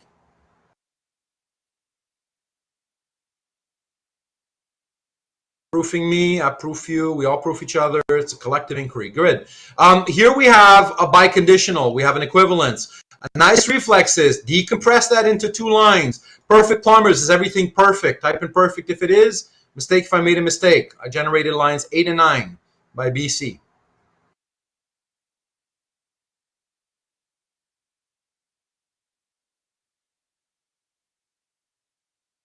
Good. Doing the same thing, I'm taking line 5. That's also an equivalence. I decompress. Perfect plumbers. Is everything perfect? Good. Those of you who had got stuck at line 11, does this resemble your derivation? You could have done it in a slightly different order. Type in yes or no. And Anna, yeah, do the both BCs, even if you don't know what's going to happen. How do you know you're not going to use them? Right? You see that rationale, Anna? It's too early to tell. Who the hell knows? Maybe later you'll be really happy to have that resource at your disposal. Yeah. No, that's a bad habit. You see, Hannah, that's the difference between logic and sort of the total picture with the habits and everything. I want you to get a toolkit of good habits. So that's a bad habit. You can pull it off, but it's a bad habit. It's like if I'm a swim instructor, I'm like, well, adjust your posture. That's not going to pay off. Even if your run time is good, the clock is, my chronometer tells me you're doing great, All right, cool. All right, so I'm calling a show line here because I'm stuck. Am I really stuck if I miss something? Type in stuck if that really, there's nothing more for me to do. If I miss something, let me know. If we're stuck at this stage, maybe I'm wrong, but I think most folks were stuck. Type in stuck. Like we were stuck, right? That doesn't mean you can't derive something when you're stuck. That's when you call a show line. And this is what's going to separate the folks who do okay in the class from the folks who do more than okay in the class is this. All right. And someone, I think it was Gersha Ranjit, asked, what should I show? What should I show? Where do we find advice on how to show? What are my tips? What's the relevant tip here? Because I gave you tips for this kind of stuff. What's a relevant tip here? If you go on my document that's called Conclusion-Specific Strategies, at the end there's a bunch of tips. One of the tips, what's the relevant tip? Tell me in the chat. Just remind us the maxim, and then we'll apply it. Because you shouldn't, it's the Wild West, right? You could try to show anything. Why don't you consult those tips to give you some guidance? Yeah, if you're stuck and there's a conditional, right, and MP and MT don't apply, try to derive the antecedent or consequent of the conditional. What's the actual tip? The antecedent is the tip. Yeah, the antecedent. All right, so that's a great tip. It's a good place to start. Like maybe that won't work out for you, but chances are it will. Let me pause. Is everyone clear that I gave you tips? And this is the time to use those tips. Type in clear if that's clear. I want you to remember that those tips are there. You shouldn't face the Wild West on your own. Papa Bear's there with you. Like, yeah, because you could try to show whatever, right? Anything everywhere at once. But like, yeah, let's start with the nearest possible world here. Let's go someplace. All right, so what are my antecedents? Well, I need conditionals for those. I'm going to put all my antecedents in bold right now so that we can see them. This is an antecedent. This is an antecedent. This is an antecedent. This is an antecedent. Am I missing any other antecedents? I think that is it. Can everyone see? Am I missing something? If everything's good, type in yes. If I missed something, tell me what I missed. I'm looking at this. These are my antecedents. So the first step is, well, you look at the tip. Second step is, well, you're thinking, well, here are my antecedents. Which one should I try to show? Well, tell me lines 8, 9, 10, 11, as they currently are. What did you try to show when you called your show line, if you showed one of these? Did you show line 8? I mean, this was an R. Did you show line 9, which was P and Q? I want to know what people did. Did you try to show Q? Did you try to show P and not R? What did you try to show?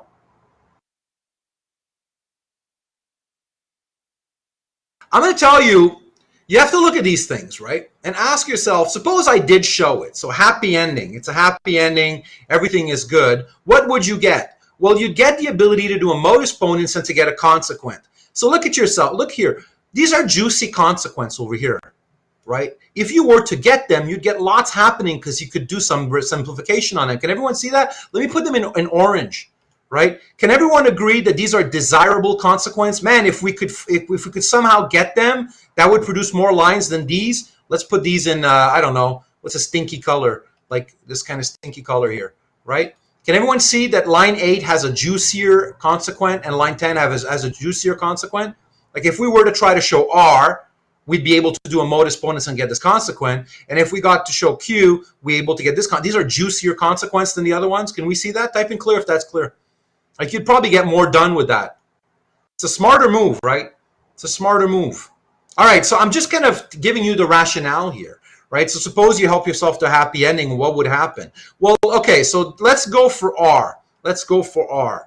And we're going to try to show R just because if I had R, right, I could do this, and I can kind of glance here. This could get working. This could get moving. A P and a Q, that figures in a lot of things here. Maybe that could work. The only way to find out is to find out. So I go assertion. I didn't pay for it yet. I put my brackets. What am I writing at line 13? Now we get to kick in some traditional reflexes. What am I putting in at line 13?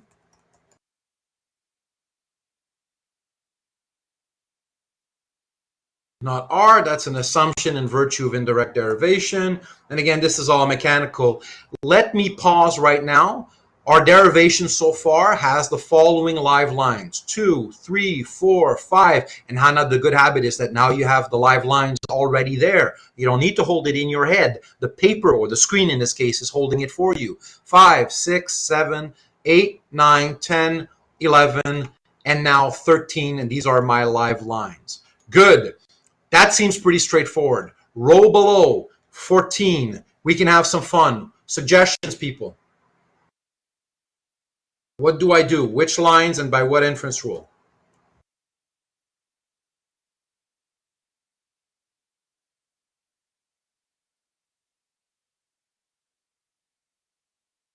Nine and 13 by MT, first comer, first serve. 9 and 13 by MT, that would give me the negation of my antecedent by MT. Perfect plumbers, is this perfect plumbing? If it is, then we gave ourselves a line. It's nothing, never anything wrong with that. Does anyone feel a reflex to do a DM? Type in yes if you feel that reflex. Can I ask you to combat that reflex? Can I ask you to because in my experience, if every time you see this, you flip it into a DM, that sometimes doesn't work out as well for you. All right, so can you fight that reflex for now? Let's do something other than a DM. Tell me what to do at line 15 that's not a DM. Fight that reflex. Look a little closer. I want you to look closer at other things. Let's combat that reflex. Let's build our muscles. It's like if you're lifting your butt off the bench when you're doing bench press, because you're not doing it right. Let's actually work the right muscles. Do something that's not a DM.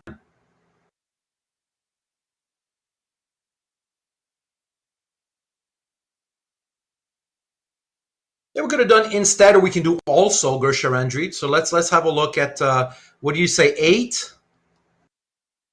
and 12. Can we do, is 12 a thing, Gersharandri? Can we use line 12? Gersharandri says 8 and 12. Folks, can we use line 12? Ooh, it hasn't been shown. It hasn't been shown. Yeah, it hasn't been shown. You haven't paid for it. It's not a live line yet. It's going to go live when you pay for it. You haven't paid for it. Someone do something else. 8 and 13. What would that give me? That give me not R. I'd be right back to that. Ignore. Do you see that?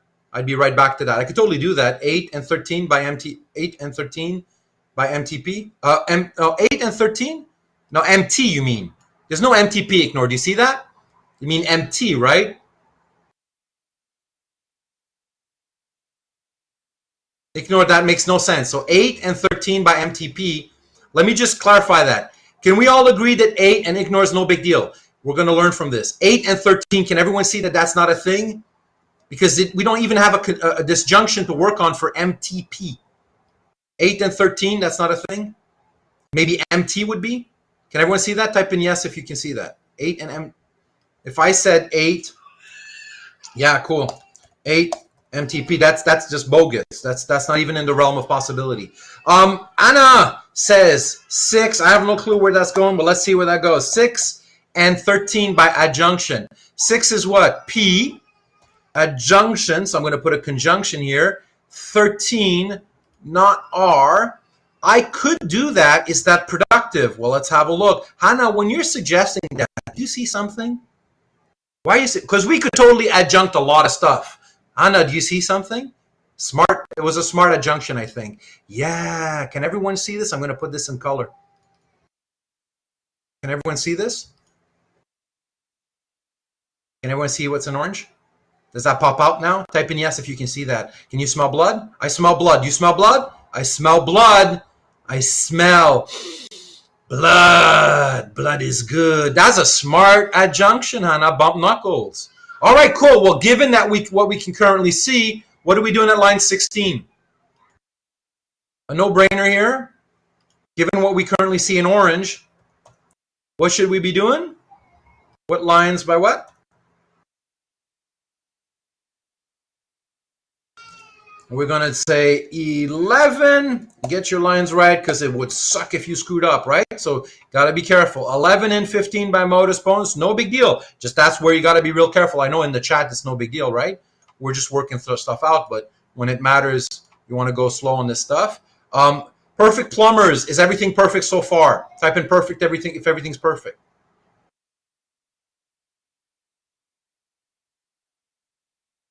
Cool. Then what?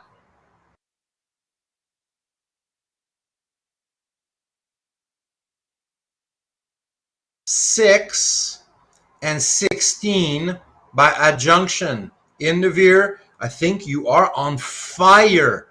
On fire. So 6 is P. 16 conjunction. You want to put that Q. Ooh, Indivir. Does anyone see something? So we did 6. Let's not get ahead of ourselves. 6 and 16.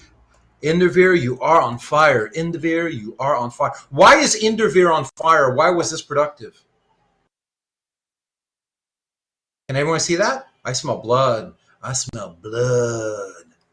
If it bleeds, we can kill it. Yes! Yes! Crossbox and annotate. Crossbox and annotate. Crossbox and annotate. Always in that order. I paid for line 12. I paid for line 12. I get to box all this stuff. Yeah, yeah, yeah. Perfect plumbers. Is everything so far so clear? Type in clear if everything's clear so far. Lost if I lost you and we did something you didn't see. Nice. All right, let's have some more fun. Let's do this line 18. I'm going to give myself my grid back here. Of course, the answers could be different. No big deal. Because remember, I asked you not to do a De Morgan's and, could be different. Yeah, no big deal. We're doing this one, Edric. So just more grist for the mill.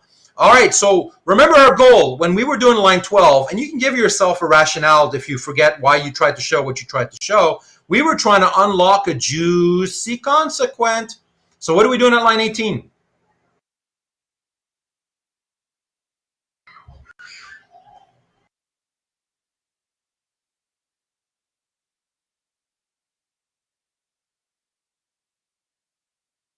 Eight, which is now live. So now it's live. 8 and 12 by MP. So I've got my R over here. I can affirm the antecedent. I've got myself my consequent. I plug that in here. Perfect plumbers is everything perfect. I remove those parentheses. That's important. Perfect plumbers is line 18 perfect. Actually, from top to bottom is everything perfect. Can everyone see that? 8 and 12 by MP. Perfect plumbers, please confirm. This will definitely be our last one. We're going to end on a high note. It's 12:17. We're going to do this. We're almost there. What's the dumb reflex? Well, I'm going to do this one for you. The dumb reflex is simplify, even if you don't know what's going to happen. Simplify both conjuncts right away, just because. Good habit. You're not going to go wrong with that. This is not a contest of doing it in the least lines possible. All right? Then you look out your window and you look fresh because you want those gestalts to pop out. Anything popping out for you right now? You look out the window.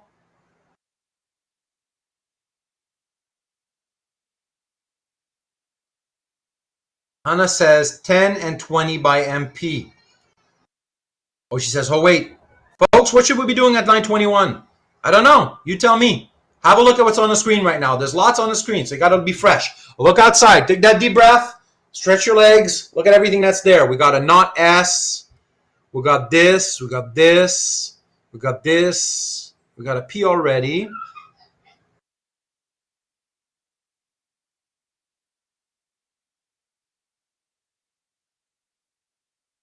$10 and 20.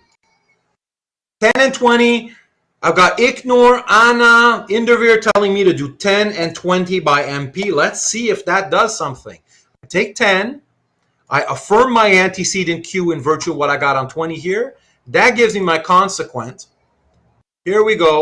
Perfect plumbers. I can certainly start to smell blood now. Perfect plumbers. Let's confirm if 21 is perfect plumbing first. Let's not get ahead of ourselves. Smell a lot of blood.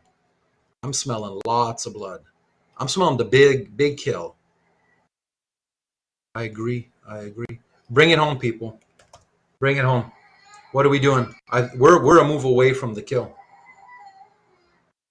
21 by simplification.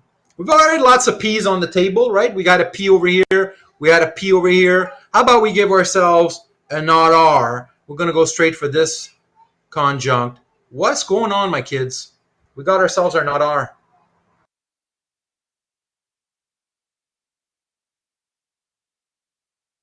We got a contradiction. We got the kill.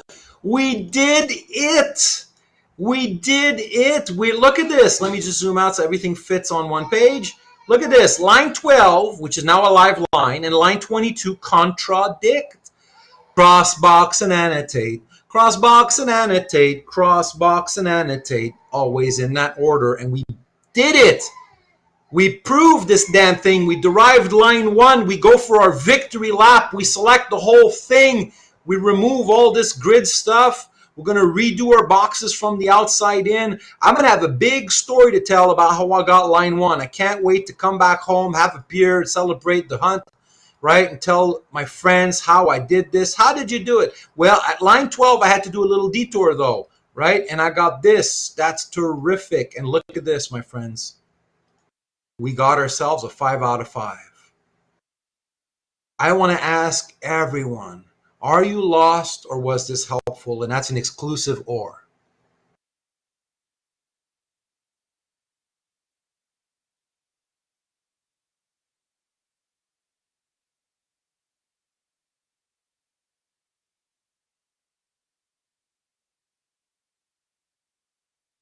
No worries, but the proof's in the pudding, Edric. So you go over line by line. You don't. So let me be ultra clear about this. You don't have to have the same derivation as we currently have on the screen. What you're going to need is to go line by line and make sure that it's always perfect plumbing. Edric, so long, and this goes for everybody else, so long as what you did was perfect plumbing and you were able to do everything right and you didn't appeal to something that was outside, inside a box already or things of that nature, and you got your annotation correctly, you got it perfectly. Edric, is that clear? Like, it's no big deal. I haven't seen yours, so I can't tell. When I grade, that's why it's a little more painful for me to grade.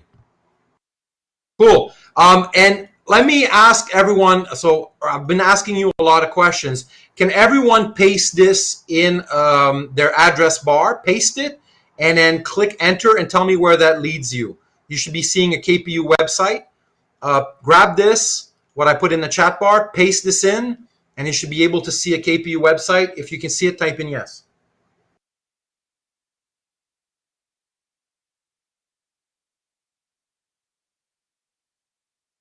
You select that, copy paste it into a chat. It's not a link, so it'll be unique for you. So just copy it and paste it. Paste it in the address bar. Paste it in your address bar. Press enter, and that should take you to something where you should see a log on page. Samuel and Anna, can you see a log on page? Type in log on if you can see a log on. Like, it should be, you should be able to see a log on page.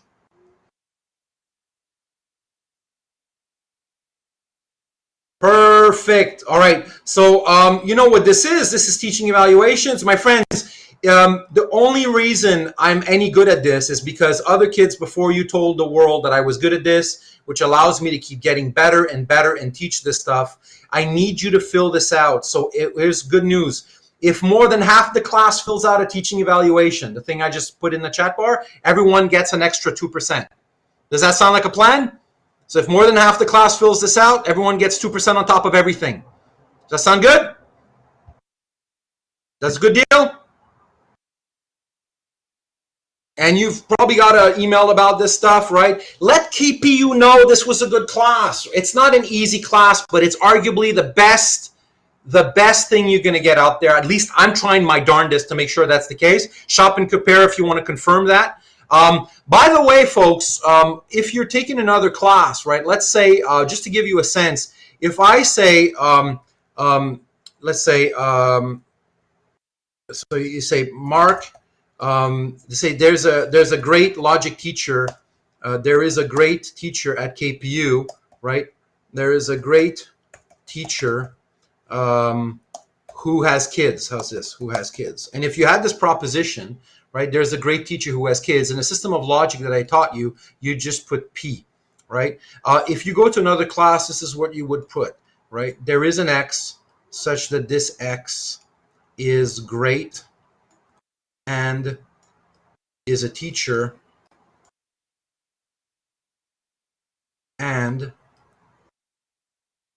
has kids. This is what you would learn. That's called propositional logic. Predicate logic. And it'd be more complicated. There'd be more inference rules. What I'm teaching you is this, right? I don't go as far as predicate logic in this class because from experience that's pushing it a bit too far. Just so you know, if you went to my neighbors, this class would be way, way, way harder. So if you thought this was hard, everything's a question of comparison, my friends. So do keep that in mind. It's not an easy class by any stretch. As we found out the hard way, even if we stick with just good old P and Q, it's not a breeze. But just so you know, I can also teach you this if you want. Okay? So just a point of comparison to bear in mind. This was not an easy class, and I warned that from the get-go. Is that clear, everyone? If that's clear, type in clear. I want to warn you. It's not an easy class, but it could be way harder. In my hands, this course is about as fun and as clear as it can conceivably be. I'm hoping, right? Yeah. Okay, so what the hell do we do now? Have a look under week 12. Can everyone see your fourth homework? Type in yes if you can see that. Under week 12, you should be able to see your fourth homework. That's 21 questions, so that's 3 a day. And redo stuff again and also redo it differently. What the hell are we doing next week? Well, next week is our last class. Yay. And also we're going to do a sandwich. So we're going to have a quiz in between. I've moved it to next week. My friends, is everyone crystal clear on what we need to do? If you're crystal clear, type in CC. If you've got a question, ask your question.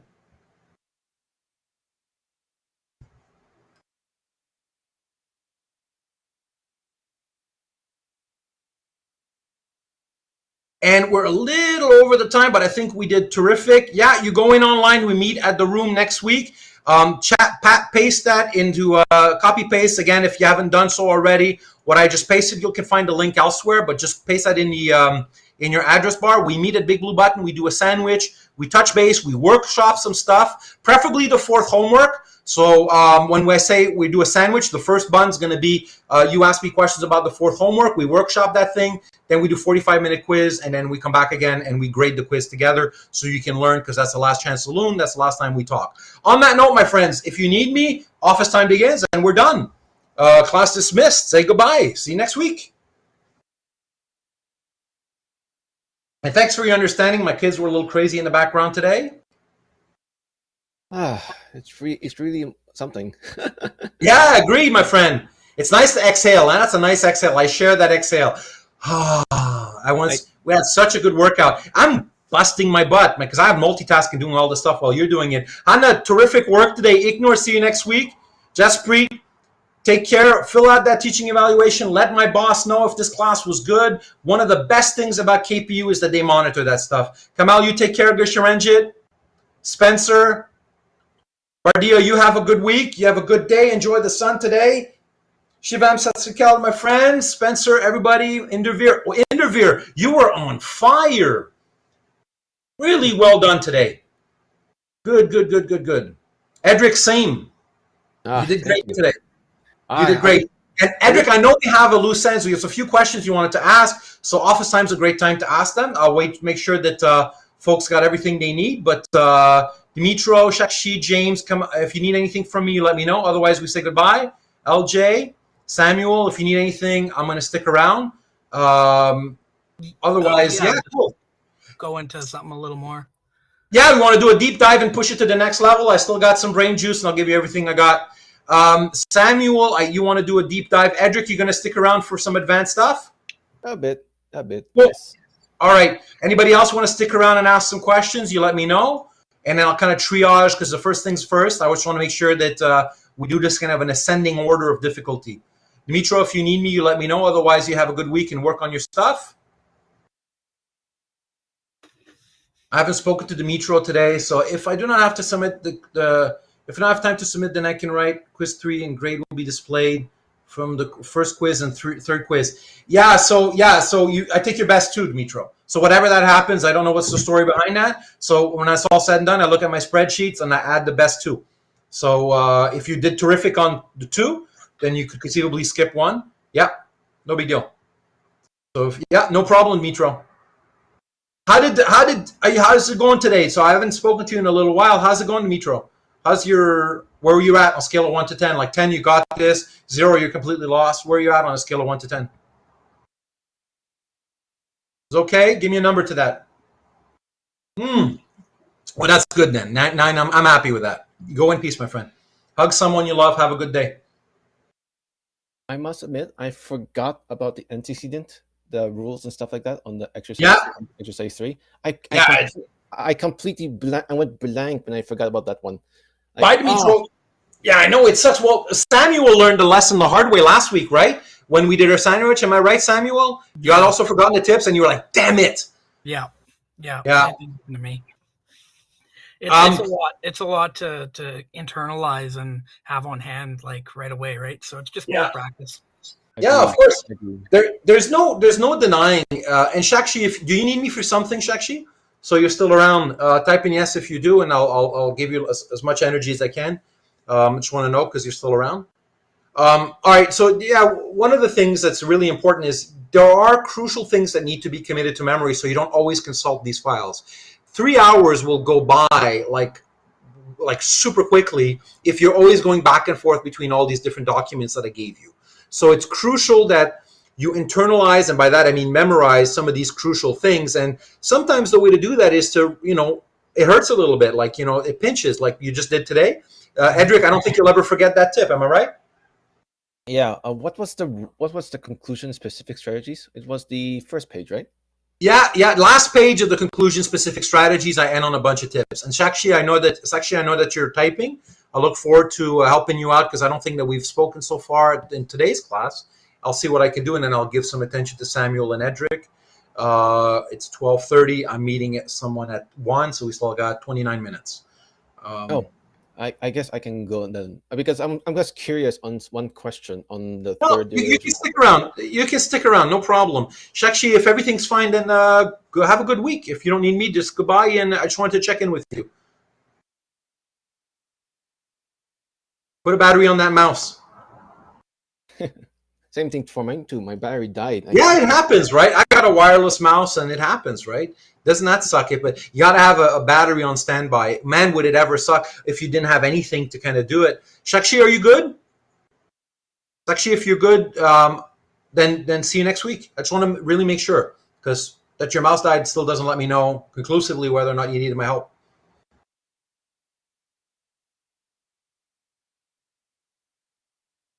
And again, during office time, I always make sure to triage so that, if folks need a little more help. Yeah, just a second. Sorry, no problem, no problem. Sakshi, are you good? Are you fine with the homework? You good to go now? You got this. Because if you need me for office time, I'm happy to help you. I just want to touch base with you. I don't want to sort of assume and keep on moving on to Edric and Samuel seem to be pretty comfortable with this. And if we push it to the next level, that's fine. But I just want to make sure that everyone's gotten what they need. If I was to talk to you privately, do I contact you in the KPU chat, like the event drawer? I mean, it's unless like the private stuff is really not helpful, because if it's beneficial to you and it's about the course content, it's almost guaranteed to be beneficial to at least another person. So I'd want to get that on record, even if it may feel like it's unique to you. If I'm recording this, if someone's listening in, the sort of only reason I would put something off the record would be if it's really, really personal, and I'm hoping none of that's the case. Yeah. You got a comment for the box. Yeah, so have a look at that comment, unpack it, and if was it clear, Sakshi? Or do you have a question about the comment I wrote? Obviously can't remember anything I wrote off the top of my head. But if you have a question about that, I can always have a look. This was for the quiz, right? So we're looking at the second quiz. Let me open that up and see what I wrote you. Because I do give some feedback when we can actually make improvements, right? Before you start, I'm just going to have one question regarding something. Shoot. On the third derivation homework, on question 19, online, I'm sorry, you must have forgotten. I can't. Oh no, that's too big of a question. Let me give some love to Shakshi first, because hold that thought. I'm not that smart. Yeah. I'm just looking at the comment that I gave. Looks pretty clear for the comments I gave. Yeah. No worries. No need to apologize. I don't grade people. I grade performances, and no. Forget about it. Actually, just get back on the horse and kick some butt next week. No worries. There's no need for apologies. That's who the hell cares? It's all good. It's nothing personal. Yeah. Go on. No worries. Yeah. All right. Take care. Okay, Edric, ask away. Which homework? What? Third derivation homework. Question. All right, so 19. third homework. All right, let me open that up. Third homework. I'm gonna share screen that. And again, just so you know, I'm recording that because who knows, it could benefit someone else. And the more collateral damage I get, the better. Which one? 19. I just want to know how did you manage to get P on line 10? All right, cool. I just asked for it. Right. So you just experiment, right? So the P. Yeah.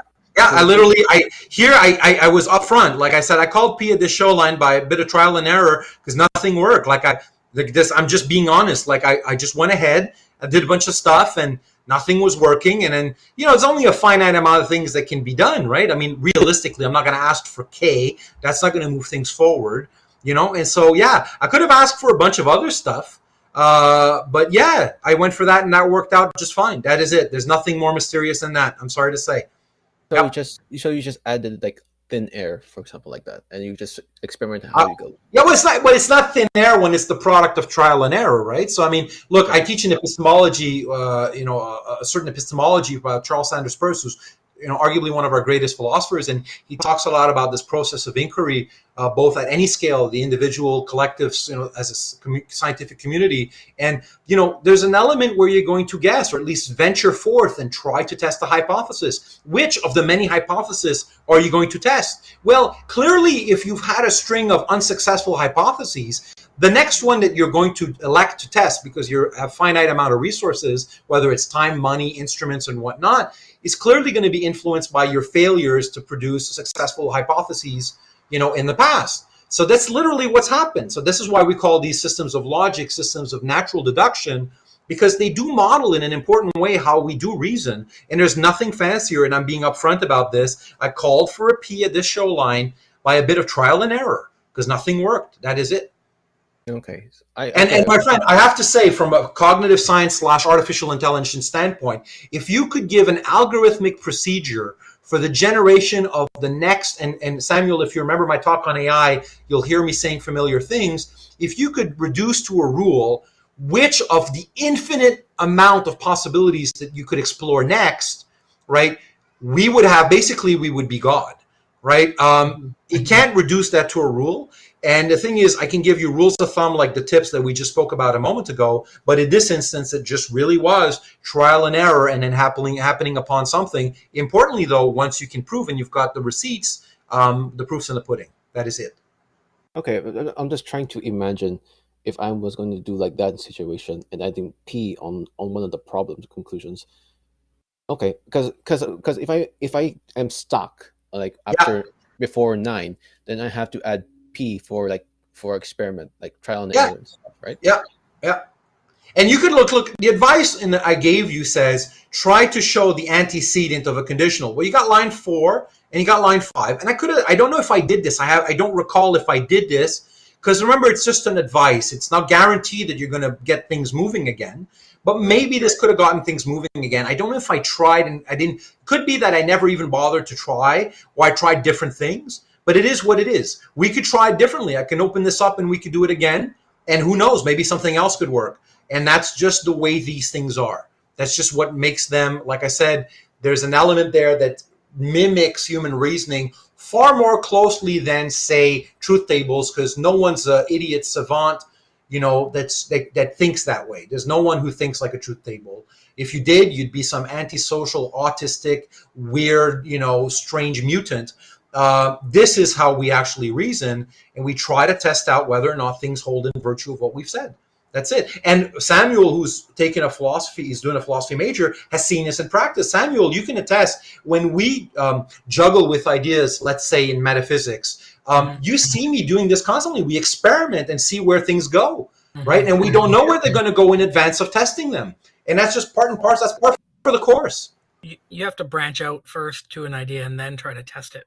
Yeah, so. That's it. And you don't know until you can't find out until you find out. That is it. Like I said, honestly, and I say this with full seriousness, Edric, if I knew not just a tip, like I'm talking about a rule, kind of like an inference rule, something mechanical, right, that could let you, given any situation, determine which hypothesis is most likely next, we would have AGI. We'd have artificial general intelligence. Like it'd be the holy grail. Like I would make a fortune overnight if I could sell that recipe. Microsoft would buy me up and put me in Bing, would put up my formula. It doesn't work that way. And so this literally was the case of that. And I don't recall exactly what all my failed attempts were, but I'm saying here there were some failed attempts. And that is it. Whether or not these were the failed attempts, I don't know. We'd have to once again drop double bookkeeping. We try it and see where it goes. But who knows? Maybe the tips I gave you would work. I don't know. That's the answer. That's it. Yep. I will probably try an experiment and see how it goes between that 4 and 5. Yeah, let me know. Like, shoot me an email, right? So if you remind me, so you shoot me an email and you say, third derivation, answer 19. I tried something else at line 10. I tried to show us something else. And I did it, let's say, more elegantly than the solution that you currently had. Then I'd be terrific. I'd throw that in the mix. Send me the Word file, and I'll put it in our solutions if it works. What's your email? It's in the Moodle. Yeah, of course. It's easy to find. Just Google me, and you'll find a KPU email, and it's on my profile on our website as well on Moodle. So it's really not a problem. Yeah. Okay. Yeah, email's better than the chat. I don't really check the chat, but although when you send me the chat, I do see it in my inbox. So you can use that as well, and that's going to get in touch with me perfectly fine. I mean, if it's better if it's email, then I'll probably send it by email. Yeah, that's fine. That's cool. That's cool. And again, I'll be excited. And if you come up with 2 or 3 versions, who the hell knows, right? The more the merrier. And then that's great. I like to include those in my solution sheets because, there's a large number, not an infinite, but a large number. Well, infinite if you think in a Chomskyan sense of recursivity. Given what I just said about the inference rule repetition, you do get an infinite amount of things you could produce, right? They'd be most of them inelegant. But yeah, I throw as many as I conceivably can, and that's why this course gets better every year. Because I'm always, I wouldn't say learning, but specifically on a particular instance, learning. Like here's another variant. Wow, that's great. How bump knuckles? That was very creative of you, and then I throw it in the mix. My only just is, do we really need to add the P in it, since we already know that the result is that the DM, like number 7 DM, is we get the result for the 18 and. Oh, you need, but look at 7. You're going to do DM. Do I use line 10 anywhere? Yeah, eventually I use it. Of course you do, because your DM is going to be useless unless you get to sort of rule out one of its disjuncts. And I'm able to rule out one of its disjuncts at line 16 in virtue of my using 10 and double negation. And 10 was the P that I got. So what I had to have that P in order to have the not P, and I needed a not P in order to extract out, to rule out this particular disjunct and to get by a process of elimination the remaining disjunct to run my NT. Yeah, so it did work. It did lifting for us. I would not have succeeded. This is not just for show. This little detour is not epiphenomenal. It's not for show. I ended up using line 10 crucially, and I don't think if I would have succeeded otherwise. At least that's what's the paper trail right now. I understand now. Okay. Yeah, I see it. And the worst is, look, if there's no mistakes and everything's perfect plumbing, keep moving forward, especially in exams, right? Like you don't want to sort of go back. It'll be a longer derivation, but let's say you never make use of 10. It was just a detour. Just keep moving forward. Just keep moving forward. If it's perfect plumbing, I'll be like, well, that was perfect, but it was needless, and just keep moving. It turns out, and Samuel, you'll agree with me, that this was perfect. Am I right, Samuel? Like line 16 was crucial. Yeah, there you go. Yeah, yeah, and that there are lines. This is not one of the concerns of mine. I'm not concerned once I'm done with pruning away lines I didn't use. So let's say when I simplify, I always say simplify both conjuncts. I don't then go back and say, did I ever make use of line, let's say 6, right? So I don't care. I just keep moving forward. I don't care that these derivations be tight. I care that they be waterproof. That they be short plumbing, that's only if there was an embargo on plumbing on pipes. And we don't, because these are just photons, and there's no embargo on photons. So I don't care. But the thing is, you will get logicians who get a kick, it's kind of macho, right, out of making the most compact derivations possible. But the thing is, that's just testosterone. That's just being macho, right? So, and what I found from experience is if you introduce that testosterone into the mix, it spooks away 2/3 of the class. Like 1/3 of the class is nerdy and wants to show off and plays the game of how low can you go and wants to do the derivation in as compact a manner as possible. But 2/3 of the class are spooked, and I lose them all. And so I wouldn't be a good teacher if I did that. So I really don't care at all how long your derivation is. Yeah. Because here's the thing though, because on exercise 3 that you gave us, I used the method that you showed me on number 19. That's why. Yeah. Yeah, that's why I experimented a bit. Did it work? I did say I did get negative Q and negative Q negation, but yeah, it was whatever. different. Yeah, it's proofs in the pudding. If it's different, but it works, it works. I'm fine with it. The only thing is, I will glance sometimes, and this is especially when we're doing quizzes. I give advice. Test, it's too late. We're never going to see each other again, at least for logic. So I don't care. I don't write any feedback. But for the quizzes, if I spot you finding something which, although it's watertight, it's perfect plumbing, it's a bad habit. It kind of like a moment ago when we were talking with Anna, she said, can I just simplify the one conjunct I feel I'm going to use? And I said, yeah, but, right? And the but is that it's not a good habit. And one of the things I've done that this sort of differentiates me from just a logician. A logic teacher is not a logician. A coach is not an athlete. There's someone who understands not just the skill, but the constellation of micro habits around the skill that make you acquire the main skill. And one of the things, like let's say I'm coaching you in track and field, I might say tie your shoelaces on tighter. It's not like strictly speaking part of running, but it's like conducive to being a good track athlete. And so it's the same sort of advice I will give you often. And these come from the classroom. Like, I have literally taught this a billion times, and I've seen every mistake imaginable, or I'm still surprised, but short of laziness, which I can't address. But so long as I see mistakes that I think, whoa, you know what, this is a common pattern, and here's a maxim or slogan or feel good fortune cookie, sort of commit that to memory, this would really get you out of trouble. And, it's a good habit to take. Then I communicate that to the students, and I tend to insist on that, although strictly speaking, you won't lose points for that. So good habits are, to me, as valuable as knowledge of the inference rules and the system, strictly speaking. All right, cool. I'm just curious what the imagination is for the people trying to make a mistake. Yeah, I mean, it's interesting. This subject is, I mean, one of the things that fascinates me even more than logic is philosophy of logic. I would not make, and I have no desire to make logic my area of specialization, but I do publish in philosophy of logic, and I've done some work on that all the way up to postdoc and so on. I find that field absolutely fascinating, to reflect on what it is exactly that we're doing, to step back, and both as a philosopher and as a pedagogue also, right? Not just the pure system, which can be explained in one page, but the whole package. How does it interact with real humans with feelings, humans with a sense that when they get stuck, they start doubting themselves in an emotional sense, right? And so I'm concerned with the big picture. So there's this crystalline ruby at the heart of it all, which is the system, and I don't take any credit for it. I ripped it off a book, right? And it's common property because it's in Plato's heaven, right? But that said, the application of it with real flesh and blood humans, with phobias, with emotions, with self-esteem issues, and with eyeballs in the strict sense of an eyeball organ. I mean, these things interest me arguably even more than the tight little ruby at the heart of it all. So that's what you get in this class. And I feel I'm not the world's best logician. I make no pretension of that. But honestly, before a tribunal in front of God himself, I'd submit I'm arguably one of the best teachers of logic out there. At least at this level. I'm just curious. I'm just curious right now. Who was your best teacher when it comes Oh to? crap! I had horrible teachers. I have no good teachers.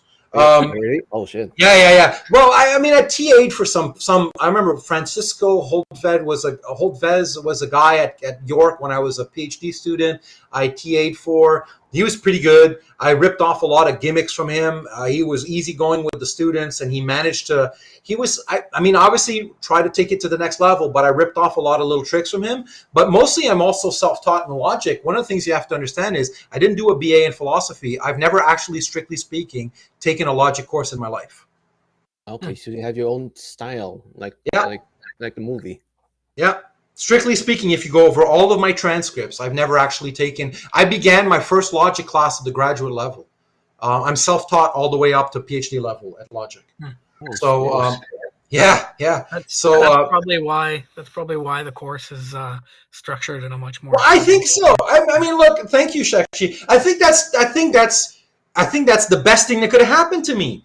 Like, I did my BA. I didn't do a BA in philosophy, so also I'm a professional philosopher, but I don't have a BA in philosophy. Your classes make things very simple and easy to follow. Because when I try to look at other textbooks and other lessons, they do not make sense. They don't make sense. But the thing is, they do make sense, but in a very narrow, restricted sense of sense. They're not. And one of the things that sort of influences me is I'm also interested in what's called phenomenology, which is the study of human experience in its raw form, in its raw, unadulterated, unprejudiced, warts and all form. And because of that, I have an ability to kind of just flip a switch and look at the situations I find myself in, not the situations I'd like to find myself in, the situations I do find myself in, as sucky as they are, and then work from that as the picture from which I want to sort of build my pedagogy, not from this idealized picture in this vacuum, this toy model where people reason in a frictionless void.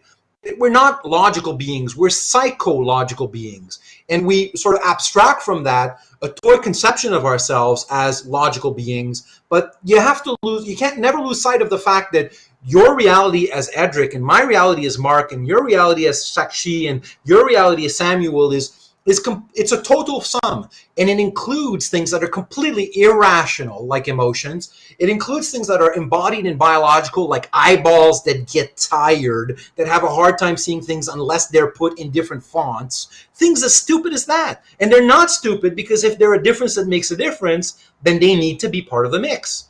And what I've done is I've carefully crafted my way of teaching in a way that reflects both the logic, the philosophy of logic, and also the psychology of logic, and the pedagogy of logic, and the life of logic. Like, if you keep putting in, concentric circles, the outermost concentric circle of them all, and the one that has no boundary, that stretches infinitely in all directions, right? And that's the picture that I use to try to model my approach to teaching. And it's perfectly fine to say, as part of that picture, things like take a deep breath.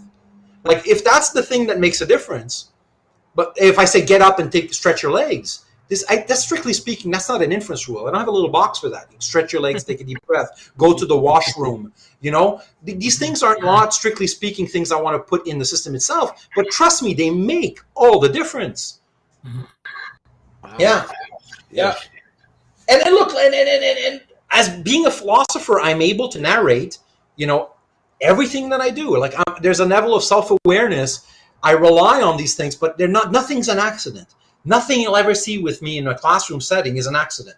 Everything is a product of design, even if it looks like an accident. Kind of like if you see a stand-up comic and it looks like they're slipping up or hesitating or fumbling and mumbling or whatever. Trust me, that's comedic timing. They've planned this. They've rehearsed this. They've rehearsed it so it doesn't look rehearsed, right? It's the same thing in this class. Like, everything has a reason for why I say what I say. Like, when today we did, for instance, the little extra one where we are saying do it only by DD, right? I interspersed that because I was going to prime your subconscious for further things you're going to do with the next one we're going to do, right? Well, It's like, it's rather organic that your teachings works, actually, because the extra steps is like lessons with extra steps, but extra steps.